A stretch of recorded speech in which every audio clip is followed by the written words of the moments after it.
The study concluded case managers lacked sufficient child welfare training and were ineffective at reuniting children with parents or sponsors. One interviewee informed the Inspector General there was a pervasive sense of despair among children at the facility who reportedly experienced distress, anxiety, and in some cases panic attacks. The Inspector General reported on instances of children physically harming themselves due to case manager negligence. Additionally, the Inspector General's report found that at Fort Bliss, ORR eliminated critical safeguards from the sponsor screening process, thereby potentially increasing children's risk of relief to unsafe sponsors. Further, the Inspector General found ORR supervisors had grown concerned that policy changes prioritized fast-tracking release of unaccompanied children to sponsors quickly, rather than taking the steps to, quote, vet sponsors and protect children from risks such as trafficking and exploitation. Supervisors also reported that inexperienced OR case managers failed to consider children's significant history of abuse and neglect or whether sex offenders resided in the potential sponsor's household. The administration's border neglect is not limited to poisoning Americans and undercutting our Border Patrol agents, but the White House's immigration policies are essentially printing billions of dollars for Mexican cartels who have dramatically increased profits in their human trafficking business. Homeland Security investigations estimated the human trafficking industry generates about $13 billion today, up from $500 million in just 2018. According to Border Patrol sources, criminal organizations trafficking women, children, families, and single adults over the U.S.-Mexico border earned as much as $14 million a day in February 2021. The disastrous impacts to this country's health as a result of this administration's policies must stop. This committee will shed light on the national emergency, even if the White House continues to ignore it. I appreciate the opportunity to hold this hearing tonight and look forward to working towards solutions to solve these issues. The chair now recognizes Mr. Cardenas for 5 minutes for an opening statement. Thank you, Chairman. Appreciate this opportunity for us to be here in outside of the Capitol to have this field hearing. A lot of important issues we're going to hear about today, but I think equally important is that even though some of us might have some different perspectives on what the solutions are, I think that every member of this committee does care about this country deeply and certainly wants to make sure that we make good policy decisions so that we can improve the lives of every American citizen and every person in our country. I'm blessed to be a United States citizen, but equally blessed to be a United States congressman representing the community that I was born and raised in. But I'm also proud of my Mexican parents who raised me in this great country and taught me the values of being fair and treating people with dignity and respect. And I know that in our Energy and Commerce Committee, by and large, we do that by respecting the people who come before us, witnesses like yourselves. So I also want to thank all of you for being here today as witnesses to inform us of what's going on this part of our country so that we can be better prepared to make good policies. When it comes to our borders, one of the things that I'd like to point out, the information that I've received is that most of the fentanyl and other drugs that come through our borders actually come through ports of entry. They don't come on the backs of unfortunate migrants or people who are seeking asylum, who are trying to just make a better life or actually flee for their lives. So hopefully today we'll hear some more of the facts about what is ailing our country when it comes to why is it that we have so much illicit drugs on the streets of America. And one of the things that is for sure, if we didn't have a market, these drugs wouldn't be on the streets of our country. I truly do believe that every person deserves the support that they need should they find themselves addicted to any substance. And as I mentioned in one of the hearings just a couple of weeks ago in Washington, D.C., I asked permission from my son, who goes to NA meetings, that I'm one of the lucky ones. I'm one of the lucky ones that now that he has found help and now that he is trying to better his life, he tells me, Dad, every day that I'm sober is only one day. And tomorrow, I don't know. And I pray that I get the support and the love that I need. I'll tell you what, there's only one good thing that has come out of the fact that my son, at one time, was addicted to substances. And that is not a day goes by. Not a day goes by that we don't tell each other, I love you. I'm one of the lucky ones. We've heard testimony from parents, family members who love their children, love their family members, and they are no longer here with us. And one of the things that I want to point out, that yes, for people who are selling drugs, there must be punishment. Being punitive is definitely something that we need to make sure we do it and do it right. But for those individuals who unfortunately have found themselves addicted and cannot help themselves, we need to help them too. There are many prongs to the solution. There are many issues that face us as a nation. And pointing at one border is not going to get us out of our problems. It is only going to allow us to mask the truth. This is a multi-pronged problem that we have. It's not just one border. It's not just one foreign country. It is our issue as United States citizens to make sure that we look not only to solutions to our legislatures and our governments, but also to look into our own hearts and realize that we can do better. So on behalf of the people that I represent and the people who have chosen to send me to Congress, I really do appreciate this opportunity, not only to my fellow colleagues who made the trip here today, but also to all the people who are here and are listening and do want solutions for you, for your communities, for your families, for everybody in this great country. So thank you very much, Mr. Chairman. I yield back. Thank you, gentlemen. Now recognize Dr. Burgess on behalf of the Health Subcommittee for 5 minutes of an opening statement. I thank the chair, and just echo Mr. Cardenas' thanks to all of our constituents for making the trip to be part of this this field hearing. It is a very important hearing, and it is appropriate that we are doing it here in the Rio Grande Valley. So I'm no stranger to issues regarding border security, no stranger to problems surrounding the immigration difficulties and fentanyl. In addition to being a Texan, I practiced medicine for 3 decades before coming to Congress to work on these issues. The Office of Refugee Resettlement that Mr. Griffith addressed is part of our subcommittee's jurisdiction, and it is appropriate that we be here on the ground to see firsthand. And I will just share with you, it is work done by the O&I committee in previous Congresses that has actually made the Office of Refugee Resettlement stronger than what it was in 2014 when we were faced with a similar crisis with unaccompanied children coming across our border. All of us have worked on legislation to combat the misuse of opioids and to ensure the safety of unaccompanied children at the border. This past year, the Office of National Drug Control Policy released their annual report to Congress regarding high-intensity drug trafficking areas. Of 33 of these areas, the 3 located in Texas, Houston, South Texas, and West Texas, reported large disruptions of drug trafficking organizations as well as seizures. All of the Texas-based high-intensity drug areas, the drugs seized were worth over a combined $100 million. In addition, Customs and Border Protection reported approximately 7.8 thousand pounds of drug seizures in October of fiscal year 2023 and 9,000 pounds of drug seizures in November of fiscal year 2023. I mean, that's a lot of drugs. Just this past week, the Dallas Morning News reported that 3 teens tragically passed away from fentanyl-laced pills. 6 other teens were hospitalized from exposure to the substance in the city of Carrollton, Texas, in just next to the district that I represent.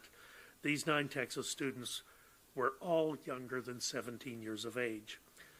After the story broke and parents sat waiting to be notified as local authorities began to take action, but to all of us, this is unacceptable. It goes without saying that the problem has infiltrated our schools to the point where distribution of these substances happens unsupervised and oftentimes on social media apps. While our number one priority should be securing our border to protect the unchecked distribution of fentanyl, we must already accept the problem that is already here. The way in which we treat patients exposed to opioids and addicted to opioids has drastically evolved in the past decade. The scourge of fentanyl in our community is a completely different disease from what it was even 5 years ago. The last time the committee worked on the Support Act, which was signed into law in 2018, our focus was correctly on opioids and opiate addiction. But since then, the landscape has changed drastically to include patients dying from only 3 milligrams of fentanyl. Basically, we're talking about a pencil tip. Patients exposed to the high-potency substance often suffer from other addictions and have severe mental and behavioral health problems. And I appreciate Mr. Cardenas sharing his story with us as he knows these patients and treating these patients can be complex clinical situations. Our committee, our focus, should remain on examining federal laws that prevent patient access to care. And one of those is the IMD exclusion, the Institute for Mental Disease exclusion, which we addressed in the reconciliation bill. Unfortunately, it wasn't an amendment was not allowed to go forward. But this prohibits Medicaid payments to residential mental health facilities with more than 16 beds. We actually can improve our track record by addressing that deficiency. We should focus on bolstering our workforce and supporting our providers to ensure that mental health and substance use patients have access to personalized care and medicine.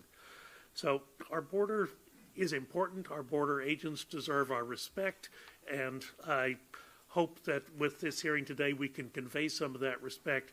And Mr. Chairman, I'll yield back to you. Thank you, gentlemen, for yielding back. Now recognize Mr. Vesey for 5 minutes for an opening statement. Mr. Chairman, thank you very much. And I think all of us know that Texas has been hit hard by the opioid crisis. 1 in 4 Texans have experienced an opioid overdose or know someone who has.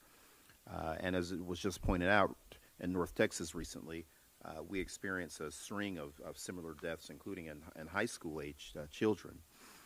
Because of this, I join my colleagues in taking action to address the opioid crisis and give much relief to people here in my home state of Texas. Last Congress, we passed a bipartisan mental health and substance abuse use treatment package, H.R. 7666. That is Restoring Hope for Mental Health and Well-Being Act of 2022, and it was later signed into law as part of the Consolidated Appropriations Act of 2023. This historic piece of legislation ensures that medical practitioners are prepared to identify and treat substance abuse disorders and increase access to medication-assisted treatment.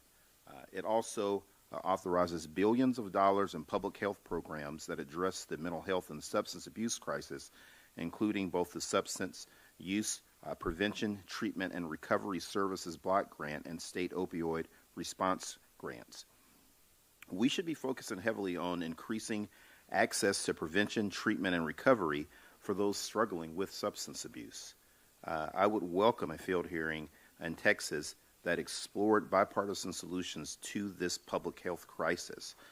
We were able to work together on bipartisan solutions last Congress when Democrats were in the majority. Instead, we're here discussing things like the militarization of our border.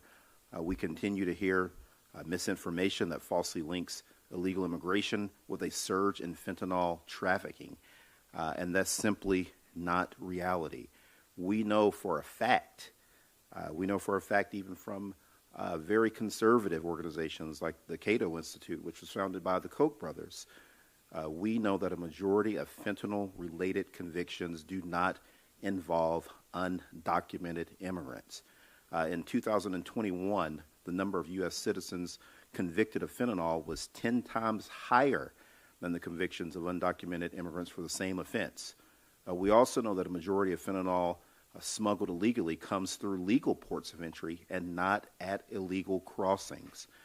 Instead of acknowledging these facts and taking constructive action to address the opioid crisis, Republicans are using misinformation to encourage excessive incarcerations, which we should have learned something from the 90s, detentions, and deportations at the border. This field hearing today is nothing more than a political stunt targeted at the extreme elements of the Republican Party. Enough of the misinformation. We need a facts-based approach to the humanitarian crisis at the border. President Biden has taken steps to streamline the immigration process by expanding pathways for safe, orderly, and humane migration without compromising border security. This has included expanding the parole process for immigrants from certain countries, expanding refugee resettlement opportunities, and modernizing appointment processes at U.S. ports of entry. Such efforts are already showing signs of success.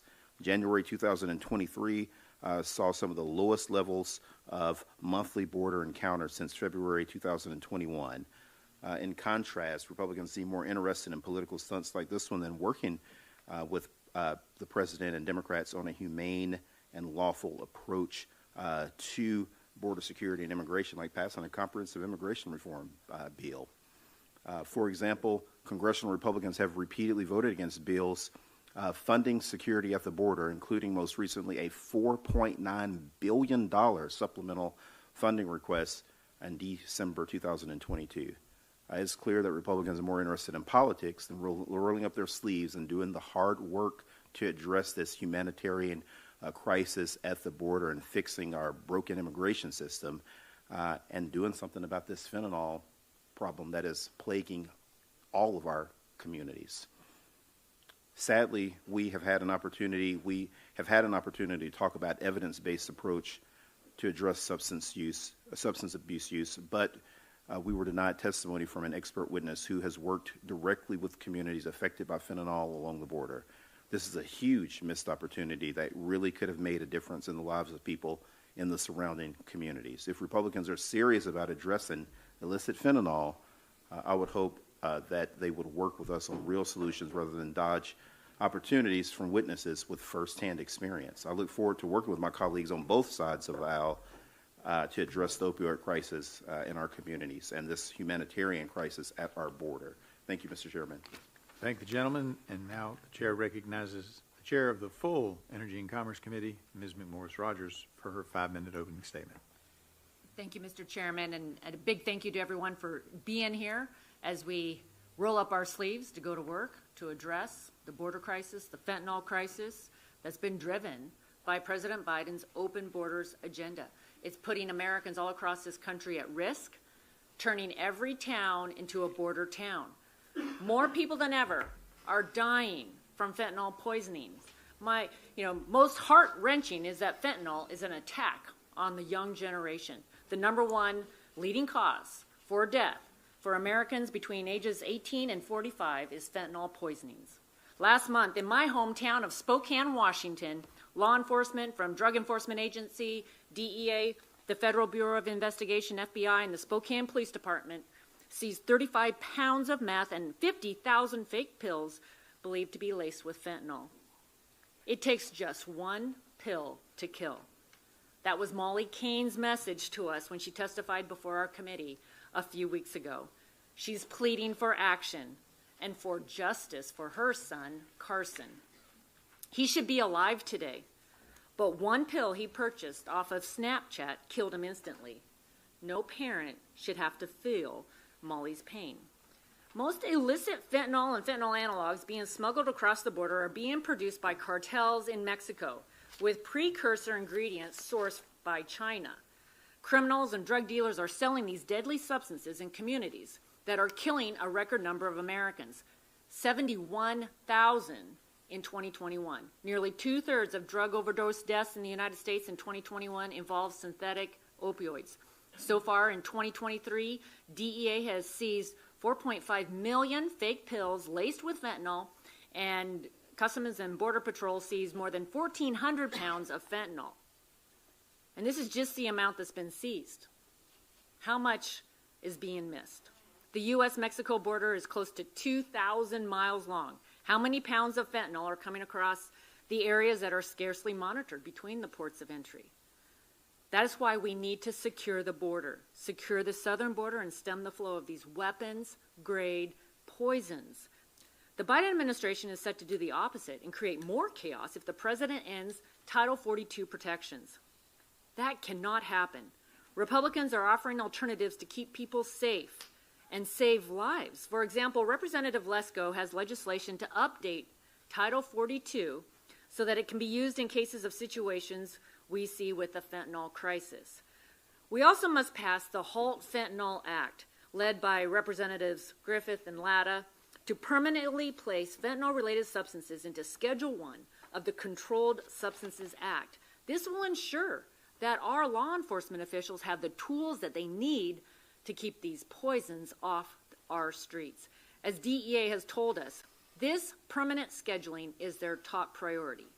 In addition to discussing the fentanyl crisis, we will examine today how the influx of migrants is straining hospital capacity and making it harder to treat patients. Yuma Regional Medical Center in Arizona has already had to delay care for patients because of the surge they see. They've had to hire additional staff to keep up with demand. El Paso, Texas, declared a state of emergency. The mayor said hundreds and hundreds of people are living in unsafe conditions because of the migrant surge. These challenges created by President Biden's open border agenda have only been made worse by the COVID-19 pandemic and workforce shortages from vaccine mandates. The status quo is unworkable, and it's harming patient care. I look forward to hearing from each of our witnesses. Thank you for being here on the ground, on the front lines of this border crisis. We want to know what more we can be doing to ensure that our future is secure and that our communities are safe. Thank you, and I yield back. Thank you very much. The chair now recognizes Ms. Craig for 5 minutes for her opening statement. Thank you so much, Mr. Chairman. I really appreciate the opportunity to be here tonight on behalf of all Minnesotans. You know, this hearing is not political theater to me. We have a mental health and addiction crisis in America, and that's making our communities less safe. Folks are dying and families are being absolutely torn apart. And yes, it's leading to more crime. My constituents aren't interested in a blame game. They're interested in solutions. This shouldn't be a partisan circus or a political wedge issue. We owe that to the families of people we've lost to this epidemic. My sincere hope is that we can have an honest conversation in America at the border tonight with each of you. How is illicit fentanyl entering our nation? We just told you that 97% of it is coming across legal ports of entry. I see absolutely no testimony on that fact here in this testimony tonight. What resources can we give law enforcement at the border to stop it? Is it more technology? Is it more Customs and Border Patrol officers? How can we disrupt these flows? How else are these raw materials getting across our nation? What can we do to support DEA as they work to disrupt the cartels responsible for this criminal activity? What can we do to educate young people on the dangers of buying any drug on a social media platform? What responsibility do social media companies have in helping save lives? We have a real problem, America, and it does nothing for our constituents if we revert to the kind of politics that is pretending to care about a problem but really thinking about who we can pin the blame on in the next election. I have the privilege of representing Minnesota's 2nd Congressional District. My constituents are some of the most engaged and compassionate and resilient people in this nation. Devin Noring was one of them. He was an honor student at Hastings High School who loved playing football, making music, and skateboarding. He was an adventurer, and he took every chance he could to enjoy life. He loved his family. He was a protector to his siblings, and he would give a stranger the shirt off his back. I never got to know Devin. What I know comes from his parents and, sadly, his obituary. Because on April 4th, 2020, Devin died in his sleep as a result of a fentanyl overdose. Seeking relief from blackout migraines and dental pain, Devin had bought what he thought was a Percocet pill from a drug dealer on Snapchat. That pill turned out to be 100% fentanyl. He was 19 years old.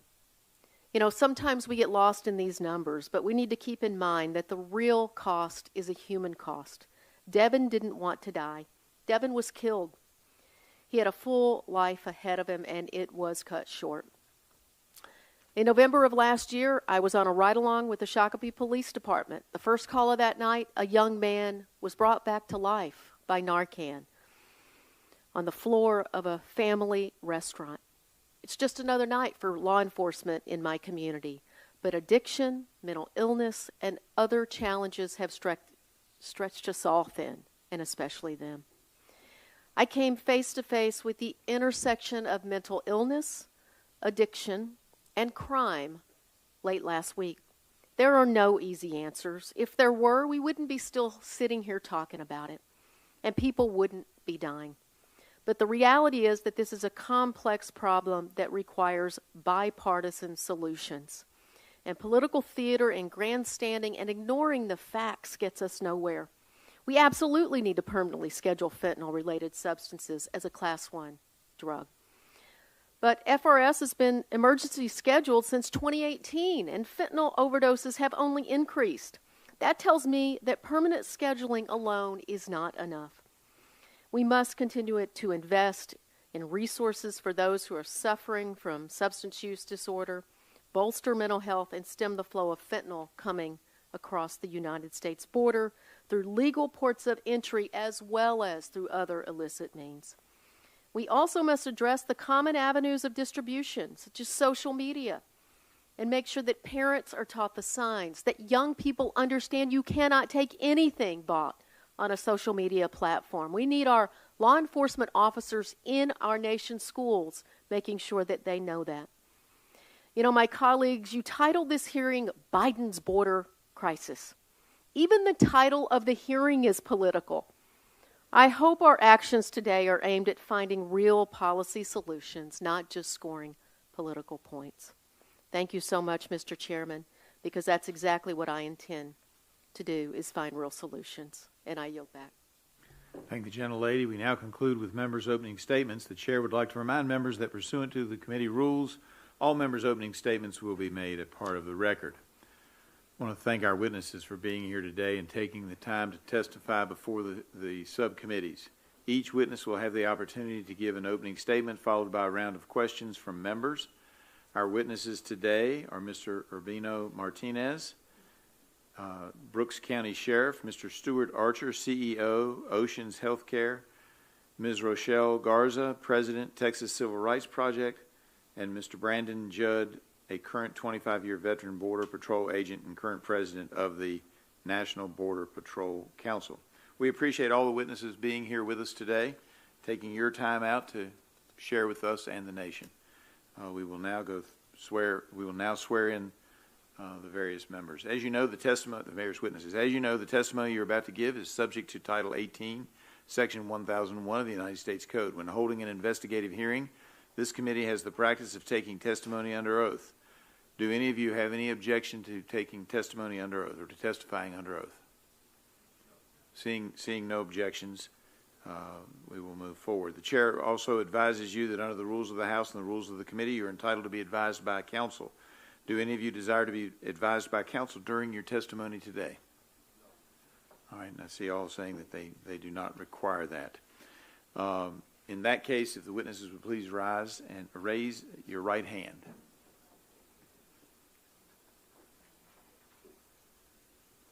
Do you swear or affirm that the testimony you are about to give is the truth, the whole truth, and nothing but the truth? So help you God. All have affirmed that they would. Thank you all. I now recognize Mr. Urbino Martinez for 5 minutes to give his opening statement. Good afternoon, Chairman, Ranking Chairman Griffin, Chairwoman Rogers, ranking members, subcommittee members. Thank you for the opportunity to appear before this committee to discuss this important issue. There are 3 issues that I face in Brooks County. It's a national security issue, a public health issue, and a humanitarian issue. My name is Benny. I work for the Brooks County Sheriff's Office. I have just started my 44th year in law enforcement. I have a command staff and 5 deputies that are responsible for 943 square miles of Brooks County, which is actually just an hour north of here.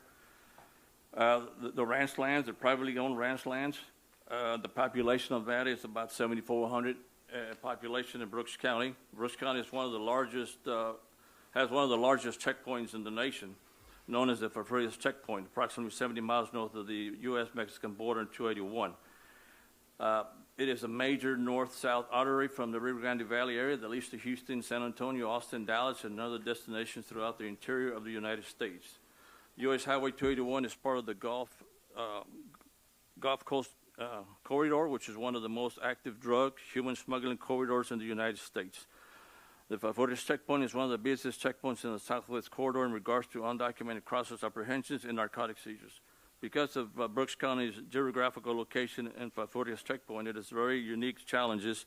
In most cases, the smugglers and coyotes drop off the undocumented crossers. They are led by smugglers and made to walk east to west of United States Highway 281 to circumvent the checkpoint, moving through north private ranch lands, then to get picked up on Texas 285 and other roads by other smugglers who will then transport them to the Gulf Coast corridor to cities north, usually Houston, Texas. In other cases, local gang members and other seeking financial gain who live in the county drive the human and drug loads through private ranch lands property by cutting locks, fences, causing untold private property damage. The sad reality is that many of those who are being led through the brush by the smuggler do not survive the demanding journey. Since 2009, Brooks County has recovered 929 bodies of undocumented crossers, to include 119 in 2021 and 90 in 2022, over 200 in 24 months. We estimate that we recover less than half of all those who perish. Since 2009, the cost to the county of dealing with these who have perished have totaled almost $1 million. In addition, Brooks County Emergency Service are greatly impacted. Ambulances are being pulled from day-to-day operations to answer calls in remote areas, where turnaround time is roughly 4 to 5 hours, leaving our constituents without emergency medical services. This has put a strain on the local health system. Last year, there were 150 EMS calls for the undocumented and 3 deaths en route to the hospitals. Fire related to immigration in Brooks County consists of 336,208 burned acres, which cost the county $75,000 to our fire department in fuel, breakdowns, equipment, and related costs.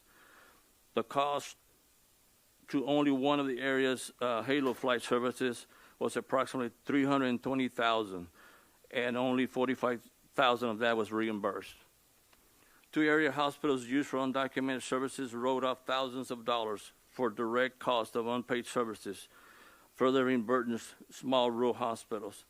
The Fafurias Checkpoint reported that in 2022 there was a 100% increase in firearm seizures from 2021, a 400% increase in checkpoint vehicle circumventions, 150% increase in cocaine, 1,743% increase in meth, 175% increase in gang members, 67% increase in sexual offenders, and a 222 increase in alien smuggling cases. And I'll have to advise also that we do have a high number of sexual assault cases that occur on these females that are crossing with the males through the ranches. On the national level, in 2022, there were 2.2 million encounters from 171 different countries. In the current year of 2023, there has been 775,000 encounters, with 3,000 of those having seriously criminal history with national security and public safety concerns. There have been 1.2 million getaways reported, and these are people that we will never know who they are or what they carry, etc. We have no idea if they are cartel, other criminals, or terrorists, because of the federal government has failed to enforce border security efforts. Border Patrol has been taking up processing the measure of migrants giving themselves up at the border. From March through October of 2022, Brooks County is part of the Texas Operation Lone Star Coalition, of which Brooks County is part of. Has reported 322 smuggling pursuits, 204 bailouts, recovered 181 stolen vehicles, seized 31 firearms, seized over $500,000 in bulk cash going to Mexico, recorded 286,000 of property damage, and have charged 179 people for engaging in organized crime activity. In the Sheriff, last, if you could wrap up. I'm sorry. Okay. Sorry. Okay. The funding for we had 2 aerostats, and those aerostats were removed because they actually just shift those monies over to something else. Okay, the border crisis is the result of not securing the border, where there are no consequences for unlawful entry of the United States, and DHS does not adjudicate asylum cases in a timely manner, remove those who that don't have valid claims. Transnational gang organizations will continue to be able to recruit migrants to come up here and overwhelm the Border Patrol rescues. With that, I close. Thank you. Thank the gentleman, and now recognize Mr. Archer for his 5 minutes opening statement. Thank you, Madam Chair, and thank you to the Health Subcommittee and Oversight and Investigation Subcommittee for holding this hearing today. My name is Stuart Archer. I'm the President and CEO of Oceans Healthcare, a system of behavioral health facilities located throughout Texas, Louisiana, Mississippi, and Oklahoma. Oceans Healthcare prides itself on 6 core convictions: dignity, comprehensive care, quality, integrity, advocacy, and teamwork. These values are the foundation of our company and what drives our employees to provide the highest quality of care. Oceans Healthcare was founded in 2004 specifically to meet the behavioral health needs of the underserved, including our specialized programs for our nation's military and first responders. Headquartered in Plano, Texas, Oceans Healthcare has 33 locations, 23 hospitals, employs over 2,000 caregivers, and serves over 24,000 patients a year. Our centralized support model provides Oceans hospitals and care teams with the operational resources and expertise they need so they can focus on what they do best, providing high-quality, compassionate behavioral health to patients and families. Furthermore, this model has given us the ability to further expand into rural and underserved areas. In fact, Oceans often stands as the only behavioral health provider in the communities we serve, providing access to quality behavioral health to those who might not have it otherwise. At today's hearing, I look forward to discussing access to behavioral health resources in our nation's border states. Oceans Healthcare has 18 facilities throughout the state of Texas and is certainly no stranger to the struggles that care providers within Texas have been facing. Safety and compassion, we believe, are not mutually exclusive. Our hospitals have a duty to provide quality behavioral health care to our communities, but this has been challenging because the resources are so limited. Healthcare providers have a moral obligation to care for those in need, including those coming across our border, but this presents a challenge when we don't have sufficient staff, resources, or are treated in the way that behavioral health providers are treated many times. Oceans is experiencing the same challenges as other hospitals across the state of Texas. In particular, finding clinicians has been extremely challenging for some time, and this challenge has only been exacerbated by the COVID-19 pandemic and further escalated by the border crisis. To say it's challenging to incentivize behavioral health professionals to work in rural and underserved areas is an understatement. These behavioral health professionals know that when they choose a role in behavioral health, they often find that their pay is far greater in urban areas, and many times, instead of selecting the specialty of behavioral health altogether, these healthcare professionals can make significantly more by simply choosing a different healthcare specialty. Oceans Healthcare is working hard to provide care in areas that might not otherwise have access, yet we are facing challenges due to a lack of parity within reimbursement. Not only is there competition between various hospitals and specialty, but there's also competition within our border states, as hospitals must also compete with the federal government to staff border facilities. Furthermore, it's been my experience that our law enforcement and first responders have been particularly impacted by the mental health and substance abuse issues they're confronted with daily in their jobs. Instead of allowing our law enforcement to do what they do best, we have instead depended on them to also serve as healthcare providers and mental health specialists. We have to work on increasing partnerships with local law enforcement, and I'm proud to say that all of our hospitals partner with local law enforcement to work with their mental health deputies.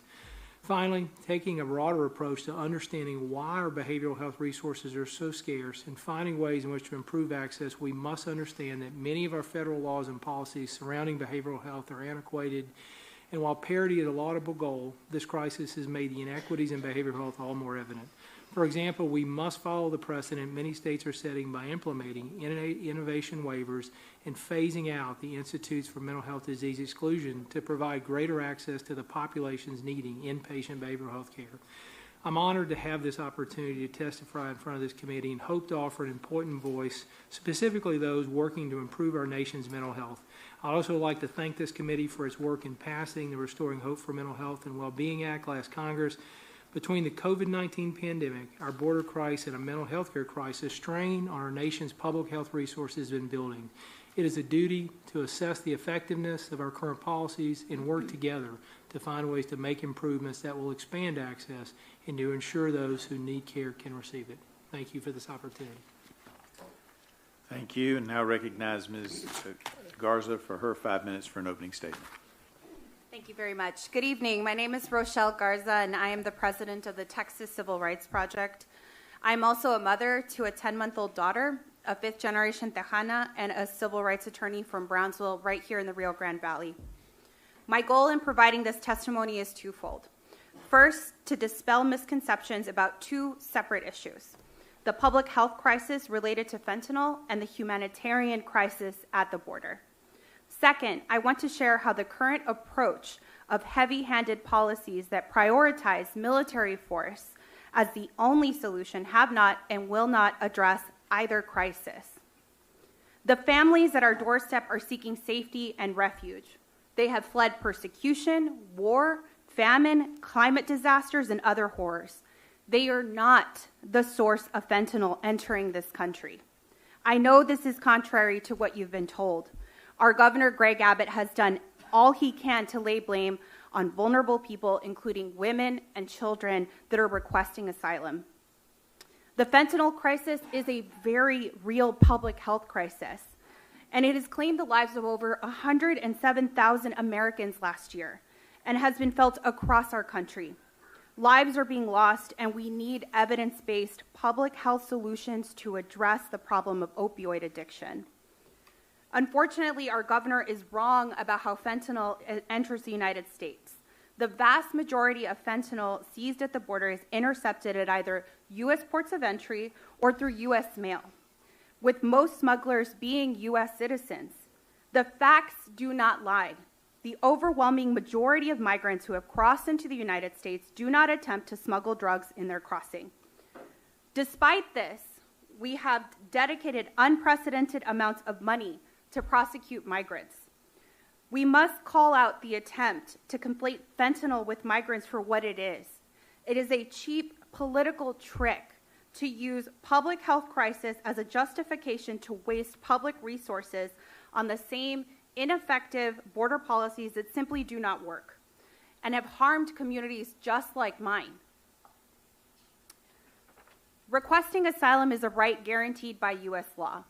Border communities have seen an unprecedented amount of people fleeing desperate situations in their home countries to seek asylum. The lack of humanitarian solutions to address this increased need has led to a humanitarian crisis. People are in desperate need of aid. People need shelter, food, medicine. These are all needs that cannot be met with a military response. In less than 2 years, Governor Abbott's Operation Lone Star, or OLS, has spent over $4.4 billion in Texas taxpayer dollars. As a result, border communities have been flooded with additional law enforcement, military-style weapons, and even right-wing nationalist militia groups, which has led to serious consequences for residents. For example, Gage Brown, a resident of Bracketville, told us that high-speed chases have become the norm in her sleepy town. After law enforcement crashed into a building off the main street, the local school put boulders around the perimeter of the campus for safety. Local residents are also getting ticketed and stopped more often, bringing surges of stops, searches, and ticketing of Latino drivers, which the rest of the state does not experience. In Kinney County alone, the rate of ticketing has gone up by over 400%, which translates to roughly $2 million of additional fines. Then there are those who have been locked up under OLS, who have experienced mass violations of civil and due process rights. In extreme cases, we are aware of sexual and physical violence against those in overcrowded facilities. None of what I just described addressed either the humanitarian needs at the border or the fentanyl public health crisis. Aggressive enforcement policies along the border are harmful, ineffective, and will not end the mass migration. We must change course. What we're asking for is simple: accountability for the failed policies that have led us to this point, relief for the humanitarian needs at the border, and real solutions that are going to move us forward. We're at a point where for almost 2 years now, our governor has been operating an illegal state-based immigration enforcement scheme, contrary to Supreme Court precedent. And in response, we have submitted complaint after complaint with stacks of evidence to the Department of Justice to highlight OLS's illegality, including mass civil and human rights abuses. And unfortunately, Texas is expanding, not ending its efforts. Congress can and must hold Texas to account. Texans at the border have been left to muster a humanitarian response largely without government aid. Our friends and neighbors have fundraised for shelter, cooked warm meals, listened to those who've endured severe trauma, or provided legal orientation. These border-led relief efforts treat immigrants with dignity. They enhance public safety, and they save lives. We need to turn toward real solutions that are going to move us forward. By focusing on strategies that advocates on the ground have been leading, we can find real, meaningful solutions that benefit all of us. And I'm happy to answer questions. Thank you. I thank the lady. And we'll now recognize Mr. Judd for his 5 minutes for an opening statement.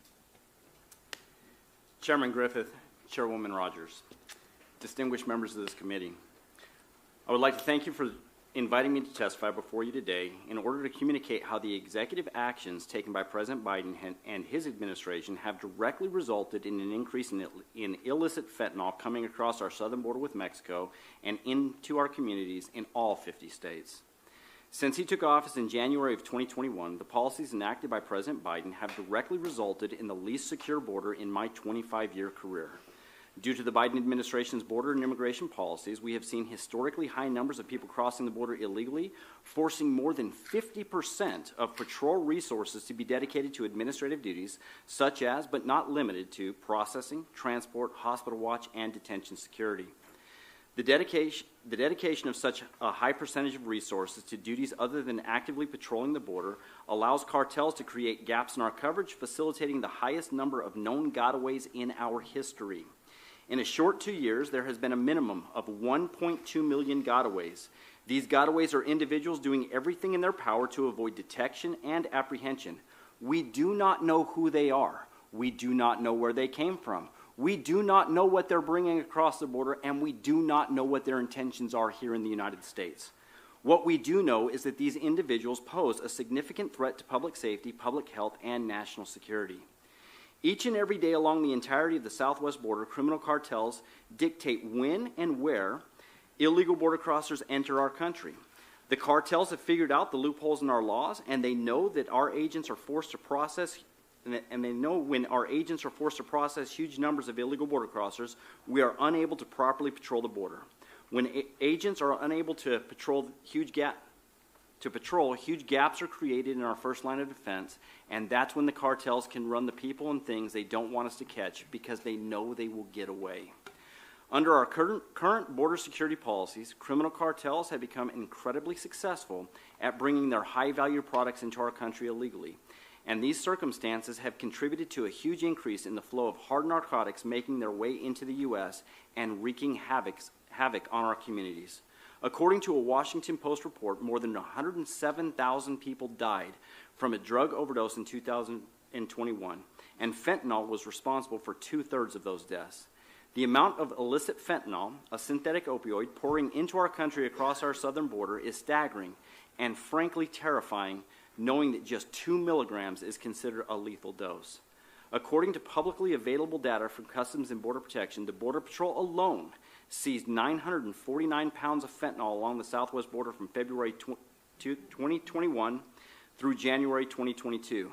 CBP just recently released narcotic seizure data for President Biden's second full year in office, February 2022 through January 2023. And the amount of illicit fentanyl seized by just the Border Patrol has more than doubled to 2,294 pounds. To give some perspective on those statistics, 2,294 pounds of fentanyl converts to over 1 billion milligrams, enough to kill over 500 million people. In September of 2021, 8 months after President Biden's open border policies went into effect, the Drug Enforcement Administration issued a public safety alert warning of the sharp increase in fake prescription pills containing fentanyl and meth. President Biden's DEA administrator appointee, Ann Milgram, stated in the alert that the United States is facing an unprecedented crisis of overdose deaths fueled by illegally manufactured fentanyl. The alert goes on to state, the vast majority of counterfeit pills brought into the United States are produced in Mexico, and China is supplying chemicals for the manufacturing of fentanyl in Mexico. The DEA's Facts About Fentanyl webpage further states, illicit fentanyl, primarily manufactured in foreign clandestine labs and smuggled into the United States through Mexico, is being distributed across the country and sold on the illegal drug market. The reality is this. President Biden has made the securing of our border impossible. Instead, his policies have allowed criminal cartels to advertise their services throughout the world, with the promise that illegal border crossers will be allowed to remain in the United States without fear of deportation. Until we end catch and release, which would allow our agents to actually do their jobs and patrol in the field, we will never come close to achieving a secure border. And without a secure border, illicit fentanyl will continue to flow into the U.S., devastating families in every single corner of our great nation. We are, in my opinion, the greatest nation in the world. We are the most compassionate nation in the world. On average, we take in more refugees and more legal immigration than any other country. This is compassion, and this is who we want to be. Unfortunately, we're not talking about legal immigration. We're discussing illegal immigration and how that fuels the fentanyl crisis here in the United States. I appreciate this time to testify, and I look forward to any of your questions. Thank you, sir. I thank the gentleman. I thank you all for your testimony. We will now move into the question and answer portion of the hearing. I will begin the questioning and recognize myself for 5 minutes. Mr. Judd, fentanyl and fentanyl analogs are produced using precursor chemicals, and most of these precursors come from China, as you just testified, that are shipped to Mexican cartels who then produce fentanyl and its analogs. Do the cartels in Mexico have the capability to produce these precursors themselves? They do, but it's much cheaper to get them through China. The cartels are all about generating a profit, and they're going to do the things that are cheapest in the manner that's the most cheapest. The problem is once China has its hooks into anything that's illegal, they will stay, and that's scary. All right. To your knowledge, are other countries supplying precursors for fentanyl? No. Or its China. analogs? No, only China. Only China. Now, isn't it also accurate to say that before we did the temporary scheduling of the analogs, that they were looking at, the cartels were looking at ways to change the formula so that it wouldn't be illegal to cross the border or even to distribute in the United States? Yes, so what they were looking at is they were looking at how could they mask the fentanyl, because again, if we have drug dogs, they can detect the precursors, and if you can mask that, then it becomes a lot easier to get the products across the border. And haven't we seen since the temporary scheduling of fentanyl analogs, haven't we seen that they've just stuck with the basic fentanyl instead of trying to come up with cute ways to get around it? And I shouldn't say cute because it's a poison. I couldn't help but think of that when we heard testimony earlier about Devin, that he thought he was getting a Percocet. Yes. That's not an overdose, as Mr. Carter often points out to us. That is a poisoning. All right. Let's talk about the ports of entry. One of the things that we heard today in some discussions down on the border was that it is true more fentanyl and other drugs are captured at the ports of entry, but that what's happening is that the cartels are using the migrants that they're bringing across, the illegal aliens or immigrants that they're bringing across the border, to distract the border patrol. Yes. So that if you've got 100 people over here or 50 people over there, then that creates gaps where we don't have walls and where we don't have border patrol agents, that they can then run whatever in through that area. I'm not aware of any intel report that says 97% of the drugs that cross into the United States come through ports of entry. It stands to reason that more seizures are going to take place at ports of entry. Those are secure locations.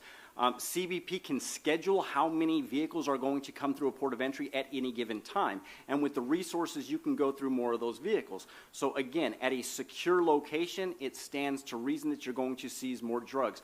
Between the ports of entry, if people are able to evade apprehension, we have no idea what they're bringing in. What we do know, however, is that we are constantly seizing backpacks filled with fentanyl. In fact, it is my understanding that today in Yuma, Arizona, a person that crossed the border illegally had a backpack that contained 90 pounds of illegal drugs, including fentanyl. 2 nights ago, a Border Patrol canine handler apprehended smugglers coming between the ports of entry that was carrying fentanyl, meth, and cocaine.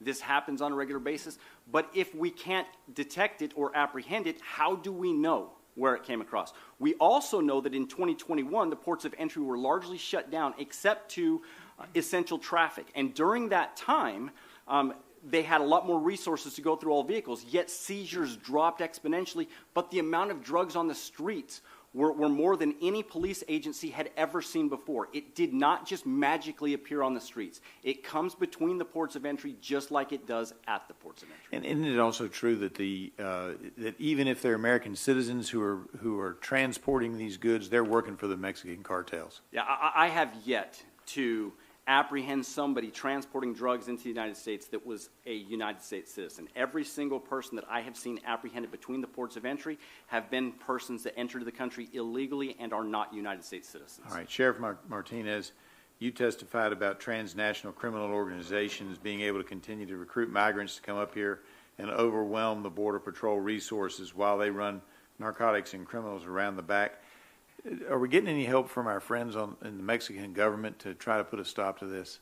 No, sir, that's the major problem we're having, getting the Mexican government to step up their enforcement actions on their end. All right, I appreciate that. Thank you all for being here this evening, and I look forward to hearing the rest of your answers. I now yield back and recognize Mr. Cardenas for his 5 minutes of questioning. Thank you very much, Mr. Chairman. Wow, very distinct perspectives coming from the different witnesses that we have here today. But one of the things that I want to make sure that I point out, this is an official hearing of the United States Congress Energy and Commerce Committee to talk about issues that are facing us as a nation, literally happening today. And on my way over here today, I remembered what I was taught as a child and how the information that I believed for too many years of my life, because I trusted the sources, were actually wrong. I was told that the reason why the buffalo almost became extinct across this great nation was because people wanted them for their pelts. Well, they did want them for their pelts. But really what was going on at the root of that was they said, how can we get rid of Native Americans and starve them out? Well, let's take the thing that they need the most, the buffalo, use it for food, for clothing, for shelter, etc. And that was a way to starve them out. So I believe that when you step back and look at history and you actually get an honest perspective of what happened, then you really understand why the buffalo almost became extinct. And also it was part of a genocide process against people who lived in these lands far longer than most of us and our relatives lived. I mentioned that in the context of, like I said earlier, different perspectives talking about the same issues. When it comes to fentanyl, when it comes to opioid addictions, when it comes to the crisis that we have in the United States of America, one of the things we speak very little about in this committee or in Congress is how some American individuals and American companies have actually contributed far more to this crisis than perhaps people with backpacks crossing our border. For example, when you look at the Sackler family, they were punished a bit, but when you really look at the truth is they got away with creating a crisis that came to 10,000 or more deaths a year. Now we're looking at the latest numbers at 100,000 or more in our great nation. These are the kinds of things that I'm hoping in this committee will do, is to make sure that we get an honest perspective on the record about what the real issues are and the real ways in which we can actually create solutions to make sure that we improve the lives and the conditions and the safety of the American citizen and in every community across our country. One of the things that I wanted to ask you, Ms. Garza, is when it comes to using punitive responses to the opioid crisis that we have in our country, the fentanyl crisis, is being punitive the answer, or are there other solutions? We need to be having a holistic approach. Look, the opioid crisis is very real. We need to approach it as a public health issue because it is. And so we need to provide treatments to people that are addicted. And once we do that, once we address that root issue, we're going to stop the demand for these drugs and we'll prevent deaths. I mean, people are losing their families, their parents, their children, and we need to take that as a real thing and separate it from what we're doing here today. This is I don't understand why we're here at the border, because there is really no connection between what is happening with the opioid crisis in this country and immigrants that are just seeking refuge in our country, that are seeking protection. Yes, thank you. And many people who come to our border, Ms. Garza, that you're familiar with, are they seeking asylum? The vast majority of people that I have encountered, and I started off as an immigration attorney. I'm a border native. I have been here for years. I have been here through several administrations practicing immigration law. I've represented hundreds of children and families. The vast majority of people that are coming here are fleeing very horrific experiences in their home country.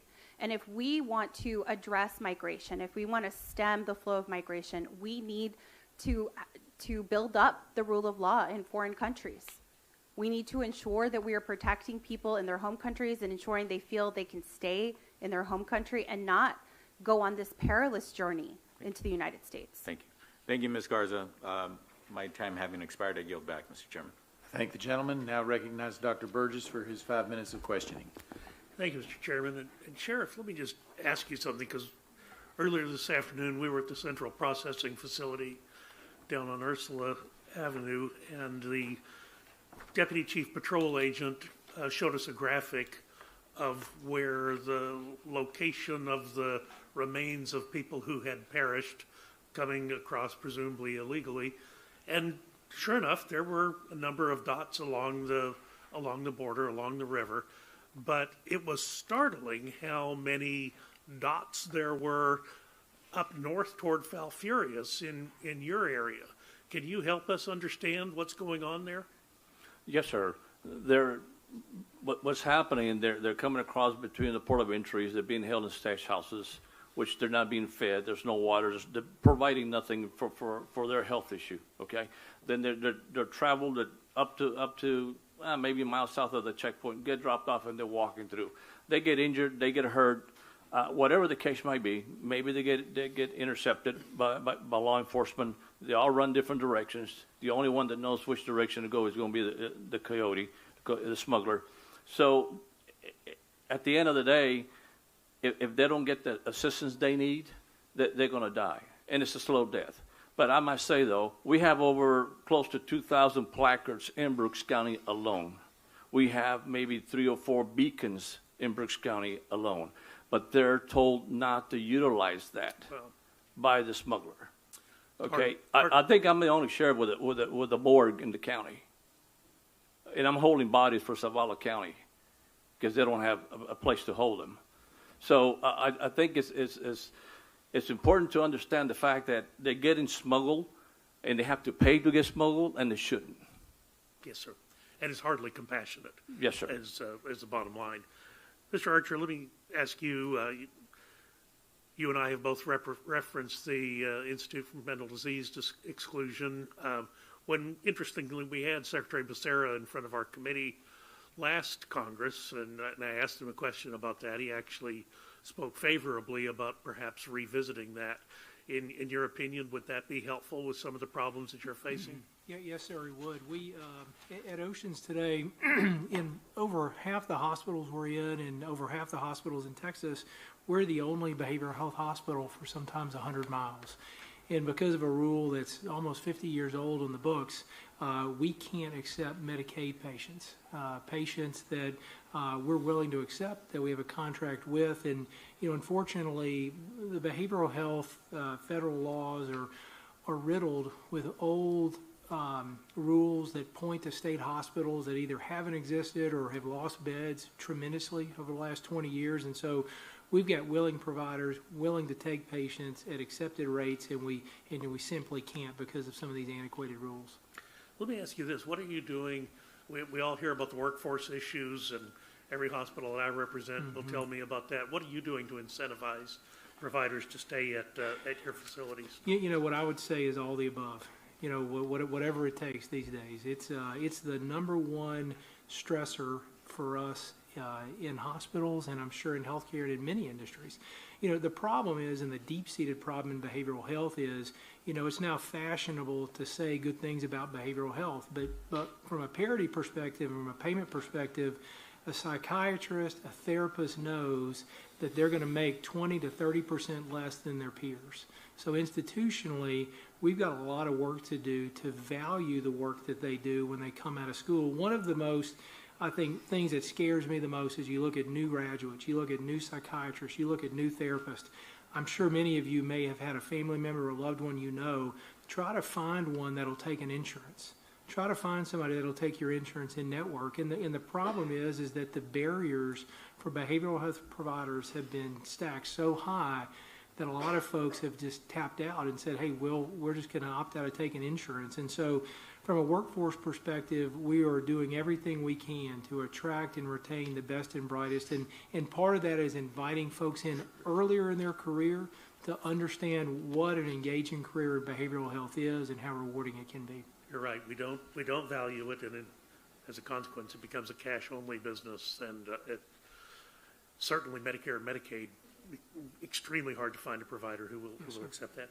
Let me just ask you, Mr. Judd, in the few seconds that I have remaining, we've heard a lot about the influence of social media, Snapchat on the sale of fentanyl, but TikTok also plays a role in illegal immigration, does it not? It does. It does.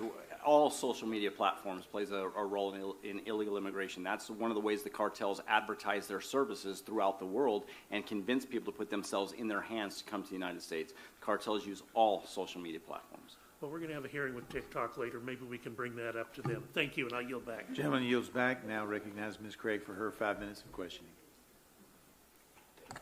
Thank you so much, Mr. Chairman. I want to start with Ms. Garza. Even though fentanyl-related substances have been scheduled as a Class 1 drug on a temporary basis, which, by the way, I agree with, since 2018, cases of fentanyl overdoses and deaths have continued to rise. For Ms. Garza, and perhaps Mr. Archer as well, clearly that scheduling it as a Class 1 drug is not the silver bullet that some politicians would have us think that it is. And, of course, it feels a little bit like Groundhog Day here in Texas because we've had these conversations on heroin, on cocaine, and so many other drugs.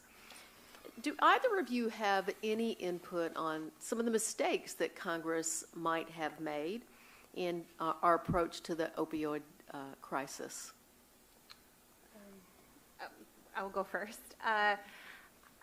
You know, I think it's very clear that criminalizing this is not going to create a solution. We, again, have to have a public health response to a public health issue. And providing counseling, which I'm sure Mr. Archer can speak more to, providing treatment to individuals that are addicted to opioids is the right course. I mean, this is what we should be focusing on, is treatment as a public health issue. Mr. Archer, anything to add to that? Sure. I mean, I would agree. I mean, I think that we, from an addiction perspective, and I'm sure some of the stories we've heard today, patients with addiction carry a lot of shame. and it's not needed. It shouldn't be that way. An addiction patient has typically a biological and a genetic disposition for this. But I would say this is also a father of 4 and someone who has been unable to remove social media from my daughter's phones. I do worry deeply about these other forces that are moving around. So I would say I think both sides of this are important, and I would continue. I think this committee has done some I think very meaningful work around medication-assisted treatment, parity, and other areas. But I would just say, look, more needs to be done because the education efforts, starting as early as elementary school, junior high, and high school, those things have to continue. Thank you so much. Mr. Judd, maybe I misheard you, but I thought you sort of took issue with this number of 97% coming through our legal ports of entry at our nation's border. I guess I'm just stunned because I'm sitting here holding a report.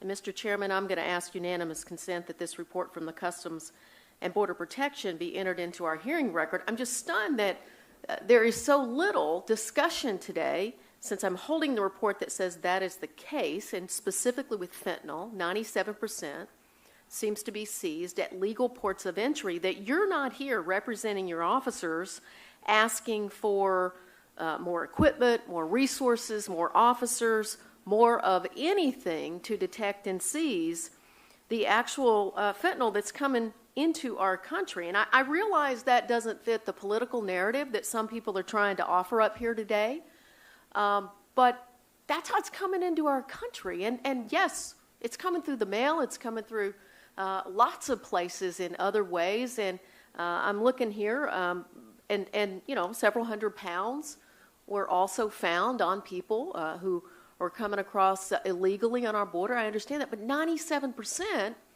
and we're having a conversation here about the 3%. That doesn't save a damn single life in my congressional district, most likely. So I'm just concerned that you don't have that data since you represent the officers. If I misheard you, I apologize. But I thought that you said 97% comes through the ports of entry. I did not hear you say 97% is seized at the ports of entry. Again, I will point to ports of entry are secure locations.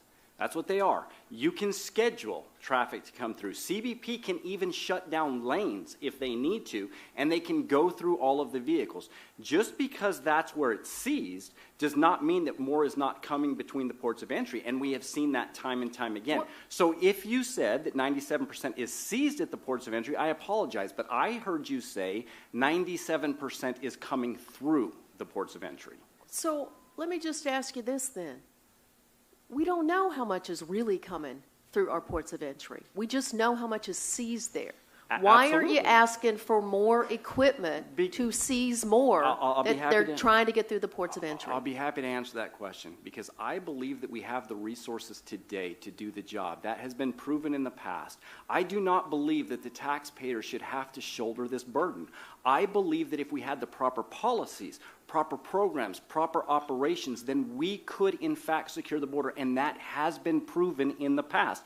Again, look at 2021. Seizures at the ports of entry were at an all-time low, yet the amount of drugs on the streets were at an all-time high. Those drugs did not magically appear. Mr. Chairman, my time has expired. Thank you. And gentlelady yields back. And now recognize the chairwoman of the full committee, Kathy Morris Rogers. Thank you, Mr. Chairman. Thank you, Mr. Chairman. We're here today to look for answers to a border crisis that is driving the flow of fentanyl, illicit fentanyl that is pouring into our communities. I'm from Spokane, Washington, near the Canadian border, up near Idaho, and we are one of 11 cities now. DEA is listed as crisis cities for fentanyl. I want to go back to the discussion right here. I've seen estimates that DEA thinks that they're able to catch about 5 to 10% of the fentanyl that's actually coming in to the United States of America. So, to Mr. Judd and to the sheriff, would you speak to how the policy of taking away resources to stop fentanyl from being smugged in, the policies that are taken away from border security to secure the border and how that is impacting your ability to stop the flow of fentanyl coming into the United States. We start any shift with 50% of our resources outside of patrolling the border. That's 50%. We can end the shift with as many as 90% of our resources doing administrative duties rather than patrolling the border. And anytime that you have that, you have a wide open border. In fact, you have sections of the border that are completely controlled by criminal cartels when you take that many of our resources out of the field. And again, that starts with policy, programs, and operations. And if we had those, then we wouldn't be doing that, and we could do a much better job of securing the border. Thank you. Sheriff? Yes, ma'am. Listen, the last 31 days of this year, there's been 1,937 Mexican drones flown between the United States and Mexico. I say this, let the Drug Enforcement Administration do what they're supposed to. Remove their gloves and let them work how they're supposed to. Okay? Everything is in place. We're just going in circles here. They can do the job. CBP can do the job. All you got to do is talk to them. If you need a close hearing, to do it. But they know what they're doing. Let them work. And we're talking about the number one killer of 18 to 45-year-olds now in the United States of America. Fentanyl, the number one killer. Enough fentanyl on Lincoln's ear on a penny can kill someone. So would you just speak to us about what you think needs to happen from a federal government perspective to help secure the border and stop the flow of the fentanyl? Yeah, we're having this health issues that we talk about, this fentanyl and everything. We have to secure the border. Put those walls back up. I think the walls need to go back up. Okay, that's important because all it is a tool. That's what the wall is. As you would a radar in a patrol car, it's just a tool. Okay, get Border Patrol back to do what they're supposed to do. Get them on the front line. Get them the equipment, the technology they need. Even though you have technology, you still have to identify what you're looking at. Okay? I worked for the state police for 29 years. 18 years of that I did narcotics, the service. So I know what happens on the backside. I've been part of that. Okay? So I know what occurs. The cartels will do everything they can to get their merchandise across, because that's what they do. You know, it's simple. Get Border Patrol back to what it's supposed to do, put the walls back up, secure some of that, because all it is you got to funnel things through. This issue about the port of entry, well, this is what it is. That's where you get your metrics, okay? Your metrics is being, okay, everything is a port of entry. That's just a metric. And the reason I'm passionate about this, because I had another representative, congressman from California, that questioned it. Okay, and it really annoys me because I know what we've done, and I know what the federal government has done in operations that maybe some of you don't know, and you should know. So it's there. It's occurring. It's occurring now. In December, the administrator for Drug Enforcement Agency was in my office, and she told me that they've identified 160,000 plants in China that are producing the chemicals that now make their way to Mexico that are then used to produce the fentanyl-related substances making their way into the United States. Would Mr. Judd, perhaps, would you speak to what's going on just maybe a few miles or right across the border from here with the cartels? Yeah, when you look at the border, there is no one-size-fits-all to secure the border. The border has many different dynamics. If you look at Tucson, Arizona, there is no river. If you look at McAllen, Texas, there's a large river. The cartels, they use the different terrain features. They use the different specific areas. Laredo, Texas, they use a lot of the commercial to do their smuggling because they're going to use what is available at the time, the resources that they have. And that's what we see, and that's why we have to, I agree with Ms. Garza, we have to have a holistic approach. There's got to be a look at everything that we do, but enforcement is absolutely a necessary issue in this process. And if we don't have the enforcement, then we're going to continue to see the chaos that we're currently seeing. Thanks for what you're doing. My time has expired. I yield back. Gentlelady yields back. Now recognize Mr. Veazey for his 5 minutes of questions. Mr. Chairman, thank you very much. Ms. Garza, I don't know the Koch brothers. I've never met them. I know that a lot of my Republican colleagues around the table have met them and dealt with them and been supported by them. And because of your work in the nonprofit world, you probably are familiar with Cato Institute and know that they founded that organization. And there is a very interesting report, if you haven't read it, that talks about this issue. 97% of ports are less likely to be stopped than are people illegally crossing between them. One of the reasons why we see people going to these ports is because they know that drugs are less likely to be searched there, and so it's only logical that these people that are bringing fentanyl in these countries would go through these ports. Just 0.2% of the people arrested by Border Patrol for crossing illegally possessed any fentanyl whatsoever. And contrary to what Mr. Judd just told us, we know that the government exacerbated the problem by banning most legal cross-border traffic in 2020 and 2021, accelerating the switch to fentanyl, and that during the travel restrictions, fentanyl seizures at ports quadrupled from fiscal year 2019 to 2021. Fentanyl went from a third of combined heroin and fentanyl seizures up to over 90%, and annual deaths from fentanyl doubled from 2019 until 2021 after the government banned most travel and asylum. So it's pretty logical and obvious where the drugs are coming from. And so I want to ask you, how has a militarized border affected these communities, especially knowing that the drugs aren't coming in through their communities? And I just want to say for the record, Mr. Chairman, I've been to the border many times and have visited McAllen for a variety of different reasons over the last 18 years. And this is probably one of the safest communities I've ever been in the entire state of Texas. I'm from Fort Worth. Please. I want to start with the fact that I'm a fifth generation Tejana from Brownsville, Texas. And it is one of the safest communities. I'm raising my 10-month-old daughter here intentionally.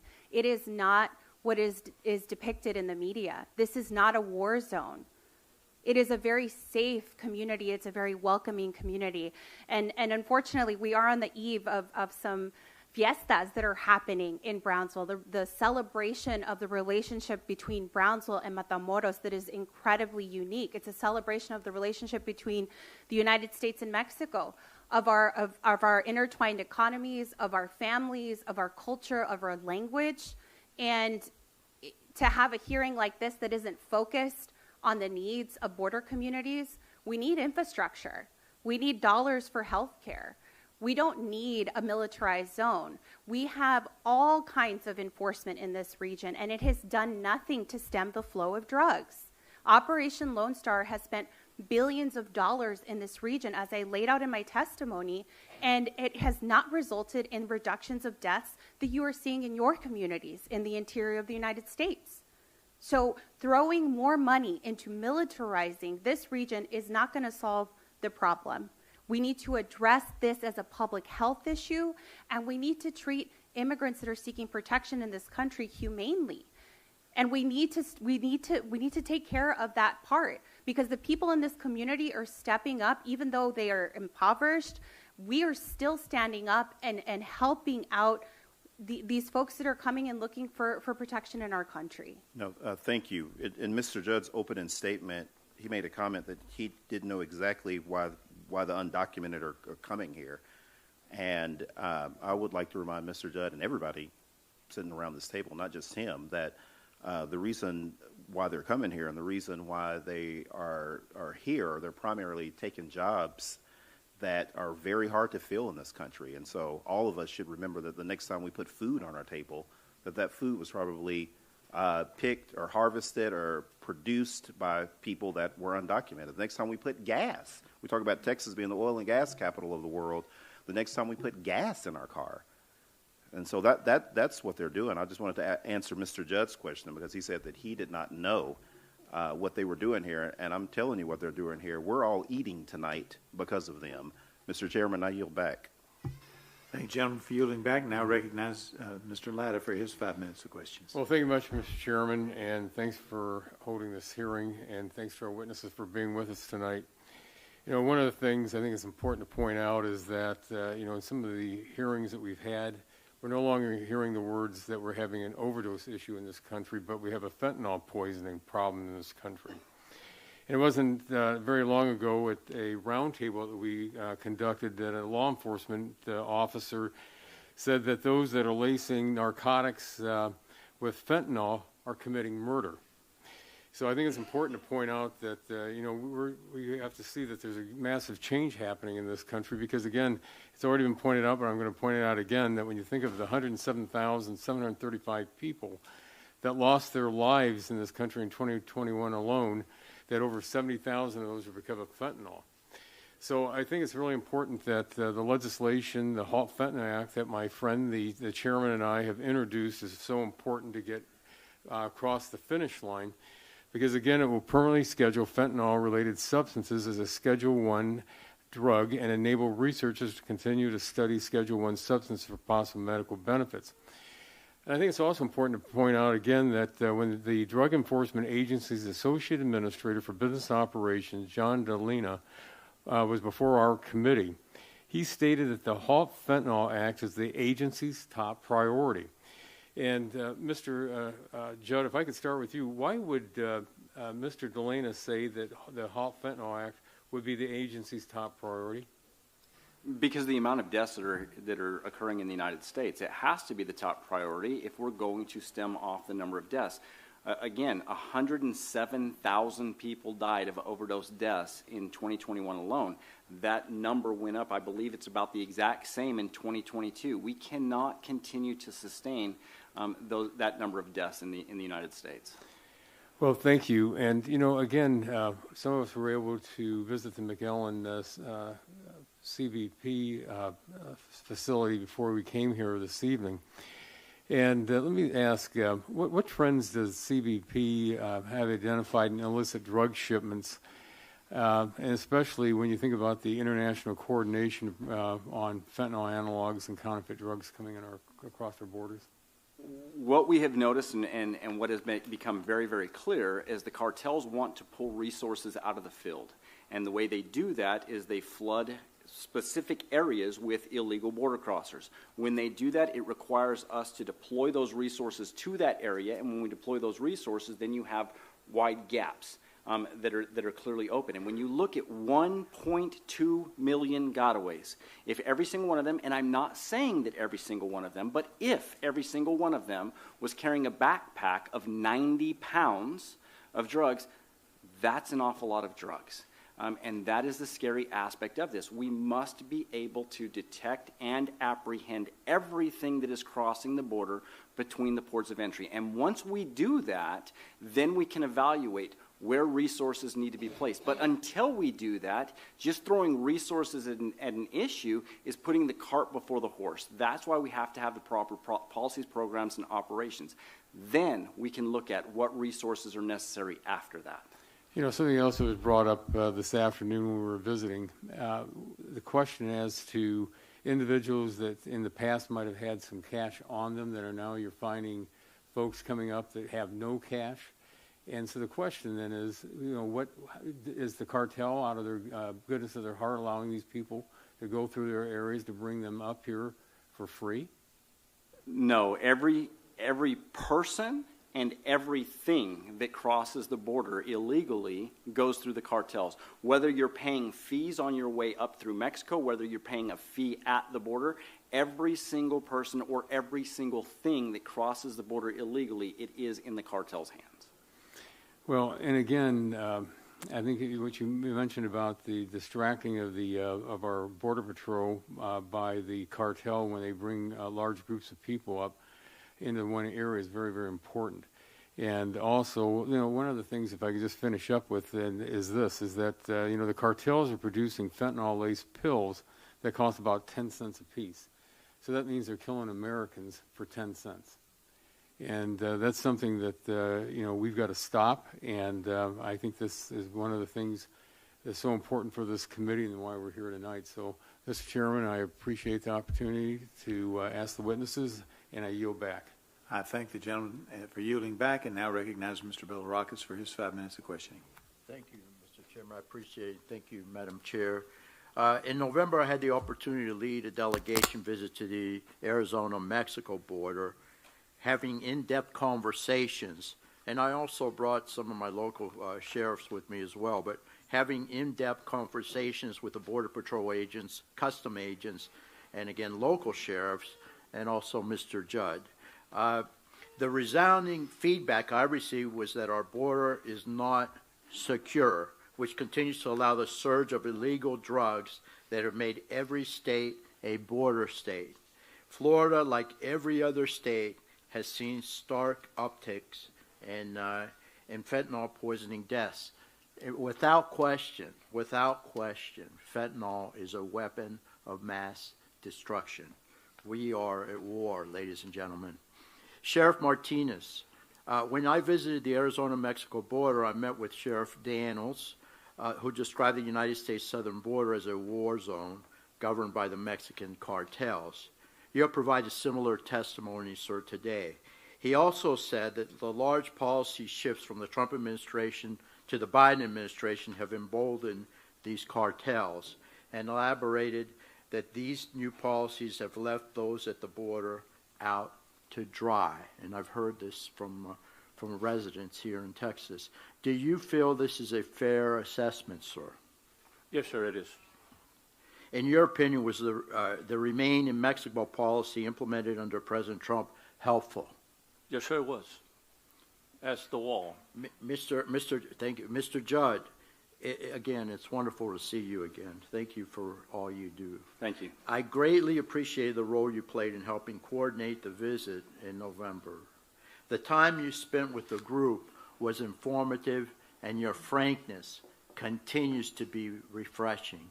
I'd like to ask you similar questions as I did Sheriff Martinez. Do you agree with Sheriff Daniels' assessment that the southern border is a war zone? I would agree that the southern border is controlled by criminal cartels, and large swaths they have complete control over. Okay. Do you believe construction of the southern wall should be continued and completed? I know it should. All you have to do is look at history. In one of the stations that I was assigned to, pre-wall, we were apprehending 100,000 people. Post-wall, that dropped down to less than 10,000 people. We're able to dictate where illegal activity is taking place if we have infrastructure like physical barriers. Oh, thank you very much. What other resources and technology do you and the 16,000 Border Patrol field agents need to protect our border from the influx of illicit fentanyl? Now, I know that you said we've got to change the policies, but can you elaborate on the resources that are needed once we change the policies, sir? So we must retain Border Patrol agents. We can't do that right now. We're supposed to be at 21,370 agents, yet we're at 19,300. That is the resources that we have to be able to keep. If we don't have enough agents in the field, we can't do the job. CBP, they do an incredibly important job. The ports of entry are incredibly important, but they don't have an issue of retaining employees at the ports of entry. We have an issue with retaining employees between the ports of entry, and we must be able to retain our employees, and we can't do that right now. Thank you, sir. Ultimately, this is a public health crisis. I agree with that. Mr. Archer, thanks for being here today to provide perspective of healthcare for the workforce trying to address the collision of illicit fentanyl and the mental health and substance use disorder concerns we face as a nation. How have the policies of the Biden administration negatively impacted your facilities, your staff, and ultimately patient care? You know, I think as a behavioral health provider today, post-COVID, we are in an environment where, certain things have been extended during COVID, such as telemedicine flexibility. Things that we're hoping are going to be made permanent in the near future. Workforce continues to be one of our major concerns. I know I've shared that numerous times with us tonight. It's what we wake up with day in, day night in this industry. And again, I'll just say, that behavioral health patients and the caregivers that I represent have not always had the strongest advocates. And so as we look at the power that managed care has and other organizations have, parity remains one of our major desires and needs for our industry. Well, thank you very much, Mr. Chairman. I appreciate it, and I yield back. Thank you, gentlemen, for yielding back. Now recognize our longest-serving pharmacist in the United States House, Buddy Carter. Thank you, Mr. Chairman, and I'm going to jump right into it because I got a lot to go over in 5 minutes. I want to ask you, Mr. Judd, let's talk about this 97% of the fentanyl that is seized is at the border, okay? I'll accept that. I'll accept that as being a fact, okay? But it's my understanding that U.S. authorities estimate that we're only catching 5 to 10% that comes across. So if you're talking about 97% of 10%, you're still talking about a minuscule amount. Is that correct? That is correct, yes. Let me ask you something else. We were at the processing center this afternoon, and I heard something that was very disturbing, and I need to get clarification on it. They told us that because fentanyl is an approved drug in America, that the dogs are not trained to sniff for it. Certain precursors, that is true, but I have found that I used to be a canine handler myself. I have found that the dogs are, in fact, finding fentanyl. How that is, I don't know. I was a canine handler many, many years ago, but I do know that the canine just detected that in Sonora, Arizona 2 nights ago. Well, I certainly hope that's not the case, because even though it is an approved drug, you got to have a prescription for it. I'm sure these people don't have a prescription for it when they're coming across the border. No, they Are do we not. checking to see if they got a prescription? We check every document that they have, yes. Well, I certainly hope that the Halt Fentanyl Act, once it's made permanent, that this will make sure that every dog is trained to detect fentanyl that's coming across that border. Let me ask you something else. If you had additional resources to put into border security, do you believe that more would be seized? I believe that if we had more personnel on the border, absolutely. If we were able to deploy our agents to the field, yes, I absolutely believe that more would be seized. You know, I get so frustrated by this talk, and with all due respect, Mr. Archer and Ms. Garza, when you talk about opioid addiction, and when you talk about fentanyl poisoning, you're apples and oranges here. I could not agree more. We need to do something in this country about opioid addiction. We need to do more. I witnessed it practicing as a pharmacist. I saw it firsthand. I saw it destroy families. I saw it destroy careers. We do need to address, but what we're talking about here is fentanyl poisoning. You know, I was at a town hall meeting, and I made a mistake. And as a pharmacist, I made a mistake. I called it fentanyl addiction. And a mother jumped up and she said, "Sir, you were wrong. It's not fentanyl addiction, it's fentanyl poisoning." She said, "My son took 1 pill and he's dead." She was right and I was wrong. It is not opioid addiction, it is fentanyl poisoning. Mr. Archer, one of the things that I think that we can do, and we got, you know, there are 2 solutions to this problem. First of all, we got to secure this border and stop these drugs from coming across the border. That's the first thing we got to do. We got a big problem with the amount of drugs that are in this country already. And one of the things that we've got to do, I tell you, in my backpack, I carry naloxone. I carry it everywhere I go. Thank God I've never had to use it, and I pray to God I don't have to use it. But we need to make sure naloxone is available over the counter. It needs to be in every medicine cabinet in America. It needs to be like syrup of Ipecac. It needs to be there. And I call on this committee.